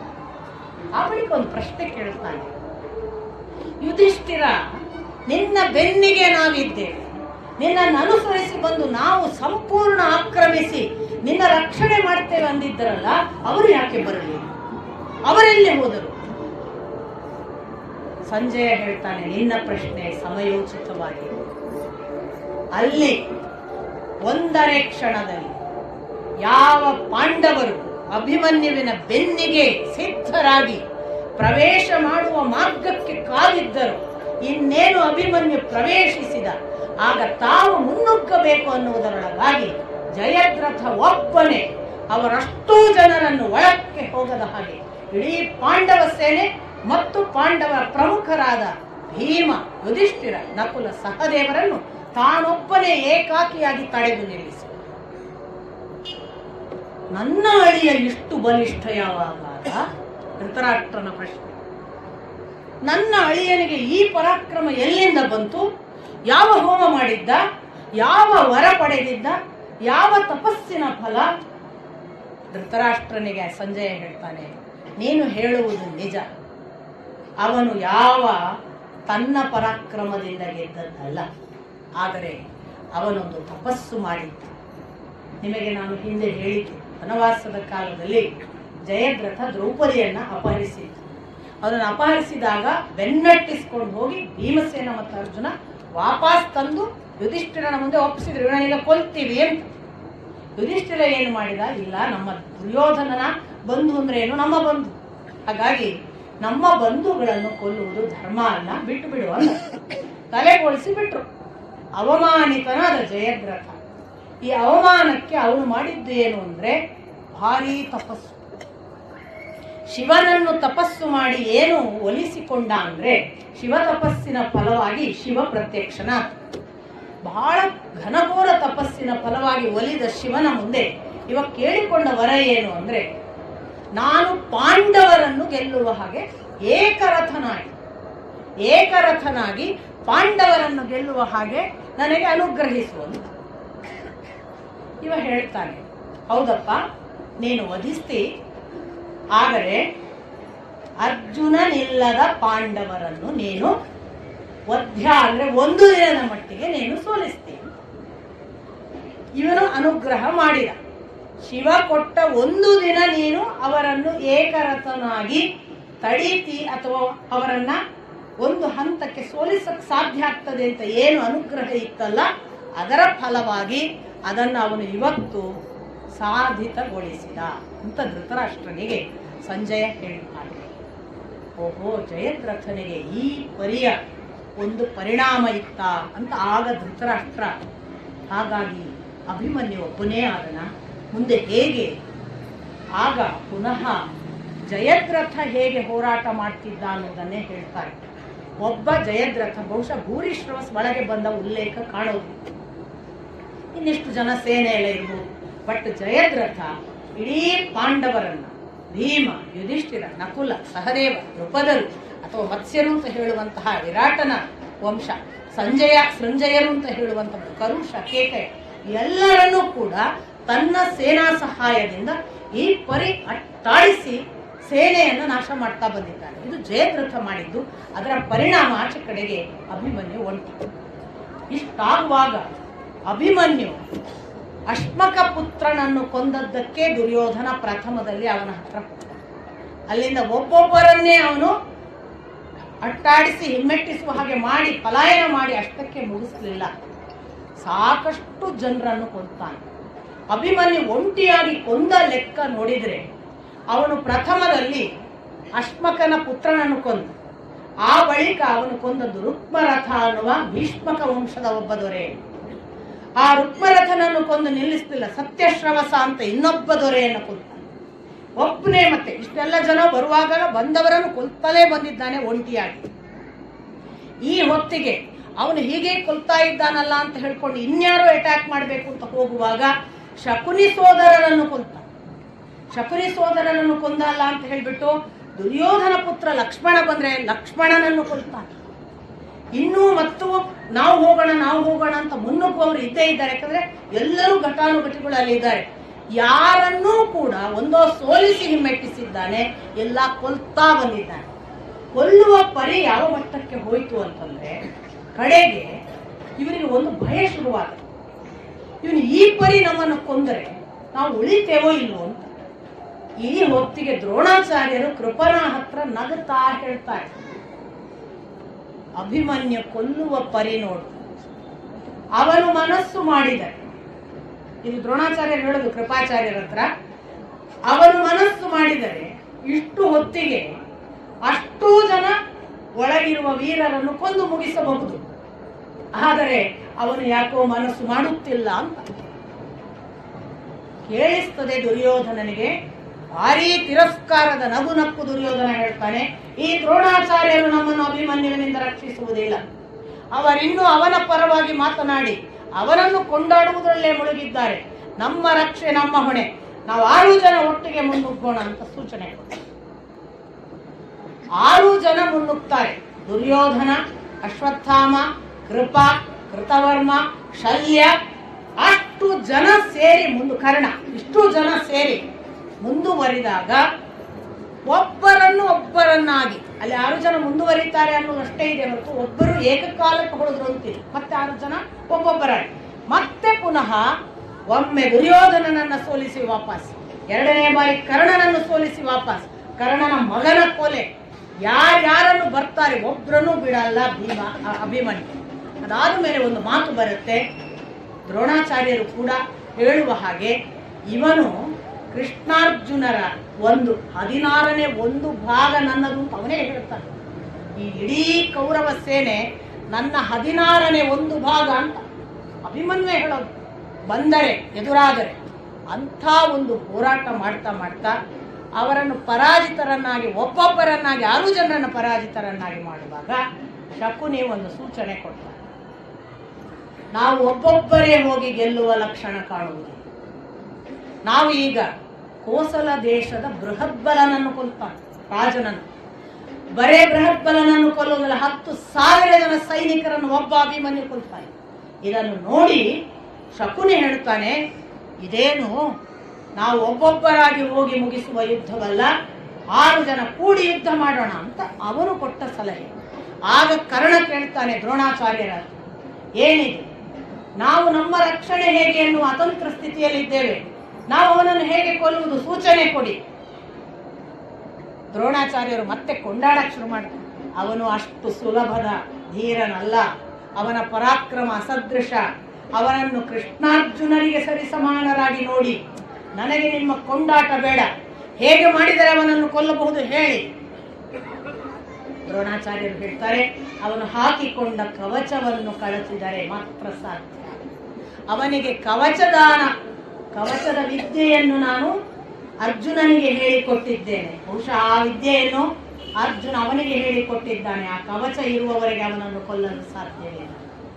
ಇನ್ನೊಂದು ದಾರಿ, ಅವನ ಧನುಸ್ಸನ್ನು ಕತ್ತರಿಸುವುದು, ಅವನ ರಕ್ಷಕನನ್ನು ಕೊಲ್ಲುವುದು. ಹಾಗೆ ಮಾಡಿದರೆ ನೀವು ಗೆಲ್ಲುವ ಸಾಧ್ಯತೆ ಇದೆ ಅಂತ ಸೂಚನೆ ಕೊಟ್ಟು ಬಿಡ್ತಾರೆ ದ್ರೋಣಾಚಾರ್ಯ. ಕರ್ಣ ಈ ಸೂಚನೆ ತಗೊಳ್ತಾನೆ, ಅವರು ಮುಂದುವರಿಯುತ್ತಾರೆ. ಯಾಕೆ ಧನುಸ್ಸನ್ನು ಅಂದ್ರೆ, ನೋಡಿ, ಒಂದು ಹಿಂದೆ ಧೃತರಾಷ್ಟ್ರನ ಹತ್ರ ಸಂಜೆಯ ವಿವರಣೆ ಕೊಡ್ತಾನೆ, ಯಾರ್ಯಾರಿಗೆ ಏನೇನು ರಥ ಇತ್ತು, ಯಾವ ರಥಕ್ಕೆ ಯಾವ ಧ್ವಜ ಇತ್ತು ಅಂತ. ಈ ಧ್ವಜದ್ದೇ ಒಂದು ಬಹಳ ವಿಶೇಷ ವಿವರಣೆ ಇದೆ, 2-3 ಪುಟ. ಯಾರಿಗೆ ಯಾವ ಬಣ್ಣದ ಧ್ವಜ, ಆ ಧ್ವಜದಲ್ಲಿ ಯಾವ ಚಿತ್ರ, ಒಂದು ವಿಶೇಷ ಬರುತ್ತೆ, ಮೃದಂಗದ ಚಿತ್ರ ಇತ್ತಂತೆ, ಅದು ಯುದ್ಧ ಆಗುವಾಗ ಮೃದಂಗ ಶಬ್ದ ಮಾಡ್ತಿತ್ತು ಅಂತ. ಏನು ಅವರ ಟೆಕ್ನಿಕ್ ಗೊತ್ತಾಗಲ್ಲ. ಕಪಿಧ್ವಜ, ಕಪಿ ಏನೋ ಮಾಡ್ತಿದ್ದದ್ದು ವಿವರಣೆಯೂ ಇದೆ, ಕಪಿ ಕೂಗ್ತಿತ್ತು, ಕಿರುಚುತ್ತಿತ್ತು ಅಂತ. ಇದೆಲ್ಲ ಸ್ವಲ್ಪ ಅದನ್ನ ಏನು ಆ ಕಾಲಕ್ಕಿತ್ತು ಅನ್ನುವ ಒಂದು ಸಂಶೋಧನಾತ್ಮಕ ಅಧ್ಯಯನ ಆಗಬೇಕು, ನಮಗೆ ಗೊತ್ತಾಗಲ್ಲ. ಬಟ್ ಅವರು ಹೇಳ್ತಾರೆ, ಒಂದೊಂದು ಧ್ವಜ ಅದರ ಚಿತ್ರಕ್ಕನುಗುಣವಾಗಿ ಆ ಇಂಪ್ಯಾಕ್ಟ್ ಅನ್ನು ಮಾಡ್ತಿತ್ತು ಅಂತ ಆ ಯುದ್ಧದ ಸಂದರ್ಭದಲ್ಲಿ. ಇದನ್ನು ಹೇಳಿದ ನಂತರ ಸಂಜಯ ಯಾರ್ಯಾರಿಗೆ ಯಾವ ಧನುಸ್ಸು ಅಂತ ಒಂದು ಲೆಕ್ಕ ಕೊಡ್ತಾನೆ. ಆ ಲೆಕ್ಕದಲ್ಲಿ ಅವನು ಹೇಳೋದು, ಯುಧಿಷ್ಠಿರನ ಹತ್ರ ಮಾಹೇಂದ್ರ ಧನುಸ್ಸು, ಭೀಮನಿಗೆ ವಾಯವ್ಯ ಧನುಸ್ಸು, ಆ ಬಳಿಕ ಅರ್ಜುನನಿಗೆ ಗಾಂಡೀವ ಧನುಸ್ಸು. ಎಲ್ಲ ನೋಡಿ, ಒಂದೊಂದು ದೇವರ ಅನುಗ್ರಹ ಅನ್ನುವ ಲೆಕ್ಕದಲ್ಲೇ ಹೇಳ್ತಾ ಇದ್ದಾನೆ. ಆಮೇಲೆ ನಕುಲನಿಗೆ ವೈಷ್ಣವ ಧನುಸ್ಸು, ಸಹದೇವನಿಗೆ ಅಶ್ವಿನಿ ದೇವತೆಗಳ ಧನುಸ್ಸು. ಆಗ ಅಭಿಮನ್ಯುವಿಗೆ ಬಲರಾಮ ಕೊಟ್ಟ ರೌದ್ರ ಧನುಸ್ಸು, ಅದು ರುದ್ರ ಧನುಸ್ಸು. ಅದು ಇರುವವರೆಗೆ ಇವರಿಗೆ ಗೆಲ್ಲುವುದಿಲ್ಲ, ಇದು ದ್ರೋಣಾಚಾರ್ಯರಿಗೆ ಗೊತ್ತು. ಘಟೋತ್ಕಚನಿಗೆ ಪೌಲಸ್ತ್ಯ ಧನುಸ್ಸು, ಅದು ರಾವಣನ ಕಡೆಯಿಂದ ಬಂದಿದೆ ಕಾಣ್ತದೆ. ಪುಲಸ್ತ್ಯನ ಮಗ ಅಲ್ವಾ, ಪೌಲಸ್ತ್ಯ ಪುಲಸ್ತನ ಮೊಮ್ಮಗ, ಅದರಿಂದ ಪೌಲಸ್ತ್ಯನ ಧನುಸ್ಸು, ರಾವಣನ ಕಡೆಯಿಂದ ಬಂದ ಧನುಸ್ಸು ಘಟೋತ್ಕಚರು. ಅದಕ್ಕೇನೆ ಅವನನ್ನು ಯಾರು ಗೆಲ್ಲಕ್ಕಾಗ್ತಿರೋದಿಲ್ಲ. ಈ ಎಲ್ಲ ವಿವರಗಳು ಬಹುಶಃ ದ್ರೋಣಾಚಾರ್ಯರಿಗೆ ಗೊತ್ತಿತ್ತು. ಧನುಸ್ಸು ಮುರಿ ಅಂತ ಸೂಚನೆ. ಆ ಧನುಸ್ಸು ಇರುವವರೆಗೆ ಗೆಲ್ಲಕ್ಕಾಗಲ್ಲ. ಏನು ಯೋಚನೆ ಮಾಡಲ್ಲ, ನೇರವಾಗಿ ಎದುರಾಗ್ತಾರೆ. ಕರ್ಣ ಮೊದಲು ಧನುಸ್ಸನ್ನು ಕತ್ತರಿಸಿ ಹಾಕ್ತಾನೆ. ಆಗ ಪಾರ್ಶ್ವರು ಬಲಕ್ಕೆ ಅವನು ರಕ್ಷಕರನ್ನು ಇಟ್ಕೊಂಡಿರ್ತಾರಲ್ಲ, ಆ ರಕ್ಷಕರನ್ನು ದ್ರೋಣ ಮುಗಿಸ್ತಾನೆ. ಇದ್ದಕ್ಕಿದ್ದ ಹಾಗೆ ಅಭಿಮನ್ಯು ತನ್ನ ಕೈಯಲ್ಲಿ ಧನುಸ್ಸು ಇಲ್ಲ, ರಥದ ಪಾರ್ಶ್ವದ ರಕ್ಷಕರಿಲ್ಲ, ಯಾಕಂದ್ರೆ ಇನ್ನೊಂದು ತೆಗೆದುಕೊಡೋದು ಮತ್ತೊಂದು ಕೊಡೋದು ಎಲ್ಲ ಅವರೇ ಇರೋದು, ಅವರಿಲ್ಲ. ಅವನು ಕೈ ಇನ್ನೊಂದಕ್ಕೆ ಸಿದ್ಧ ಆಗೋದ್ರೊಳಗಾಗಿ 6 ಜನ ಸೇರಿ ಬಾಣದ ಮಳೆ ಸುರಿತಾರೆ ಅವನ ಮೇಲೆ. ಈಗ ಅಭಿಮನ್ಯುವಿಗೆ ಗೊತ್ತಾಗುತ್ತೆ, ಇವರಿಗೆ ಎದುರಾಬದರಾಗಿ ತಾನು ಹೋರಾಟ ಮಾಡುವುದಕ್ಕೆ ತನ್ನ ಕೈಲಿ ಅಸ್ತ್ರಶಸ್ತ್ರಗಳನ್ನು ತೆಗೆದುಕೊಳ್ಳುವಷ್ಟು ಕೂಡ ಪುರುಸೊತ್ತಿಲ್ಲ. ಅಭಿಮನ್ಯು ಇದ್ದಕ್ಕಿದ್ದ ಹಾಗೆ ಅಂತರಿಕ್ಷದ ಕಡೆಗೆ ಜಿಗಿತಾನೆ. ಅವನು ನೆಗೆದ ಆ ರಭಸಕ್ಕೆ ಇವರು ಬಾಣ ಬಿಡುವ ಬದಲು ಕೆಳಗಿದ್ದವರು ಹೆದರುತ್ತಿದ್ದಂತೆ, ಯಾರ ಮೇಲೆ ಬಿದ್ದುಕೊಳ್ತಾನೆ. ಆ ಪರಿ ಹಾರಿದ್ದಾನೆ. ಅಭಿಮನ್ಯು ಹಾರಿದ್ದನ್ನು ನೋಡ್ಕೊಂಡು ಇವ್ರ ಮೇಲಿಂದ ಮತ್ತೆ ಅವನ ಮೇಲೆ ಸಾಕಷ್ಟು ಬಾಣ ಪ್ರಯೋಗ. ಅಭಿಮನ್ಯುವಿಗೂ ಆಗ ತನ್ನದೇ ಆದ ಮಾಯಾವಿದ್ಯೆ ಗೊತ್ತಿತ್ತು ಅಂತ ಗೊತ್ತಾಗುತ್ತೆ. ಅವನು ಅದೆಲ್ಲವನ್ನು ತನ್ನ ಮಾಯಾವಿದ್ಯೆಯ ಮೂಲಕ ನಿವಾರಿಸಿಕೊಳ್ತಾ ತಾನು ಅವ್ರಿಗೆ ಯಾವ ಪೆಟ್ಟುಗಳನ್ನು ತಾಗದ ಹಾಗೆ ನೋಡಿಕೊಂಡ್ರು ಕೂಡ ಮೈ ತುಂಬ ಬಾಣ ನಟ್ಟಿದೆ. ಅವನು ಕೆಳಕ್ಕೆ ಬಂದು ನೆಲಕ್ಕೆ ಬಂದು ನಿಲ್ಲುವಾಗ ಅವನು ಆಗ ಚಕ್ರಾಯುಧವನ್ನು ತೆಗೆದುಕೊಂಡ ಅಂತ ಉಲ್ಲೇಖ.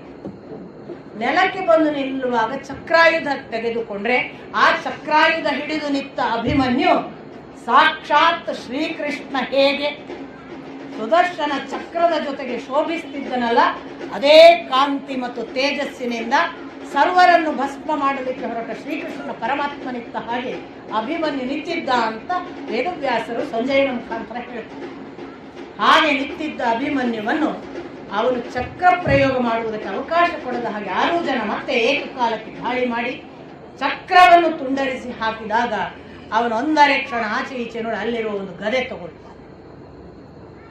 ಗದೆಯಲ್ಲಿ ಪುನಃ ದುರ್ಯೋಧನನನ್ನು ಹಿಮ್ಮೆಟ್ಟಿಸಿದ ಅಥವಾ ಅಲ್ಲಿಯ ವೀರರನ್ನು ಹಿಮ್ಮೆಟ್ಟಿಸಿದ ಅನ್ನುವಾಗ ದುಶ್ಯಾಸನನ ಮಗ ಬರ್ತಾನೆ. ದುಶ್ಯಾಸನನ ಮಗ ತಾನೊಂದು ಗದೆ ತಗೊಂಡು ಬರ್ತಾನೆ. ಬಾ, ಒಂದು ಸಾರಿ ಲೋಕವನ್ನು ಸಂಪೂರ್ಣ ಕಣ್ಣಿಟ್ಟು ನೋಡು, ಇನ್ನೇನು ಲೋಕ ನೋಡುವುದಕ್ಕೆ ನೀನು ಉಳಿಯುವುದಿಲ್ಲ ಅಂತ ಹೇಳಿ ದುಶ್ಯಾಸನನ ಮಗನನ್ನ ಕರೆದಂತಹ ಅಭಿಮನ್ಯು ಪರಸ್ಪರ ಈ ಪರಿ ಗದೆಯಲ್ಲಿ ಹೊಡೆದಾಡ್ಕೊಳ್ತಾರೆ. ಇಬ್ಬರೂ ರಕ್ತ ಸಿಕ್ತರಾಗಿ ಭೂಮಿಗೆ ಬೀಳ್ತಾರೆ. ಅವನು ಬಿದ್ದಿದ್ದಾನೆ, ಇವನು ಬಿದ್ದಿದ್ದಾನೆ. ಇನ್ನೇನು ಅಭಿಮನ್ಯು ತನ್ನ ಗದೆ ಹಿಡಿದು ಏಳಬೇಕು, ಅಷ್ಟರೊಳಗಾಗಿ ದುಶ್ಯಾಸನನ ಮಗ ತಾನೆದ್ದು ತನ್ನ ಗದೆಯಿಂದ ಅಭಿಮನ್ಯುವಿನ ತಲೆಯನ್ನು ಪ್ರಹರಿಸ್ತಾನೆ. ಅಭಿಮನ್ಯು ಕುಸಿತಾನೆ. ಈ ಕಡೆಯಿಂದ ಜಯಘೋಷ, ಆ ಕಡೆಯಿಂದ ಪಾಂಡವರೆಲ್ಲ ಅಭಿಮನ್ಯುವಿನ ಸುತ್ತ ನೆರೆದು ಕಣ್ಣೀರು.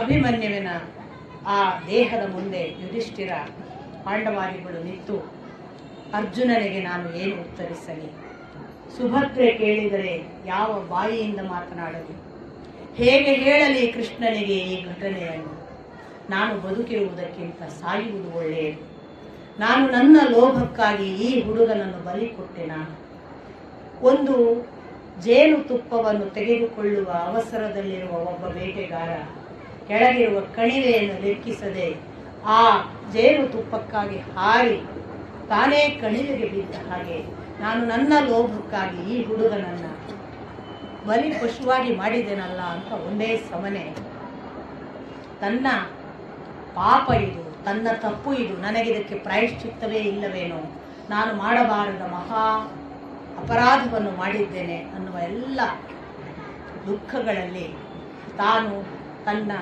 ಶಿಬಿರಕ್ಕೆ ಹೋದ ಬಳಿಕ ರಾತ್ರಿಯೆಲ್ಲ ಅದೇ ಚಿಂತೆಯಲ್ಲಿದ್ದಾಗ ವೇದವ್ಯಾಸರು ಬರ್ತಾರೆ. ವೇದವ್ಯಾಸರ ಮುಂದೆ ಇದು ಏನು ಘಟನೆ ನಡೆದು ಹೋಯಿತು, ಇದರಲ್ಲಿ ನನ್ನ ಲೋಭದ ಆಶೆ ಹೆಚ್ಚಾಯಿತು, ನಾನು ಈ ಕೆಲಸವನ್ನು ಮಾಡಿಸಬಾರದಿತ್ತ, ನನಗೆ ಏನು ಶಿಕ್ಷೆ, ನಾನು ಹೇಗೆ ಮಾಡಿದರೆ ಇದರಿಂದ ಪಾರಾದೇನು, ಮತ್ತೆ ಕಣ್ಣ ಮುಂದೆ ನೋಡುತ್ತಿದ್ದ ಹಾಗೆ ಅಂಥ ಭೀಷ್ಮಾಚಾರ್ಯರು ಮೃತರಾಗುತ್ತಾರೆ. ನಾನು ಭಾವಿಸಿದ ಮಹಾ ಘಟಿಗಳೆಲ್ಲ ನನ್ನ ಕಣ್ಣ ಮುಂದೆ ಎಂತೆಂಥ ರಾಜರು ಉರುಳುವುದನ್ನು ನೋಡಿದ್ದೇನೆ.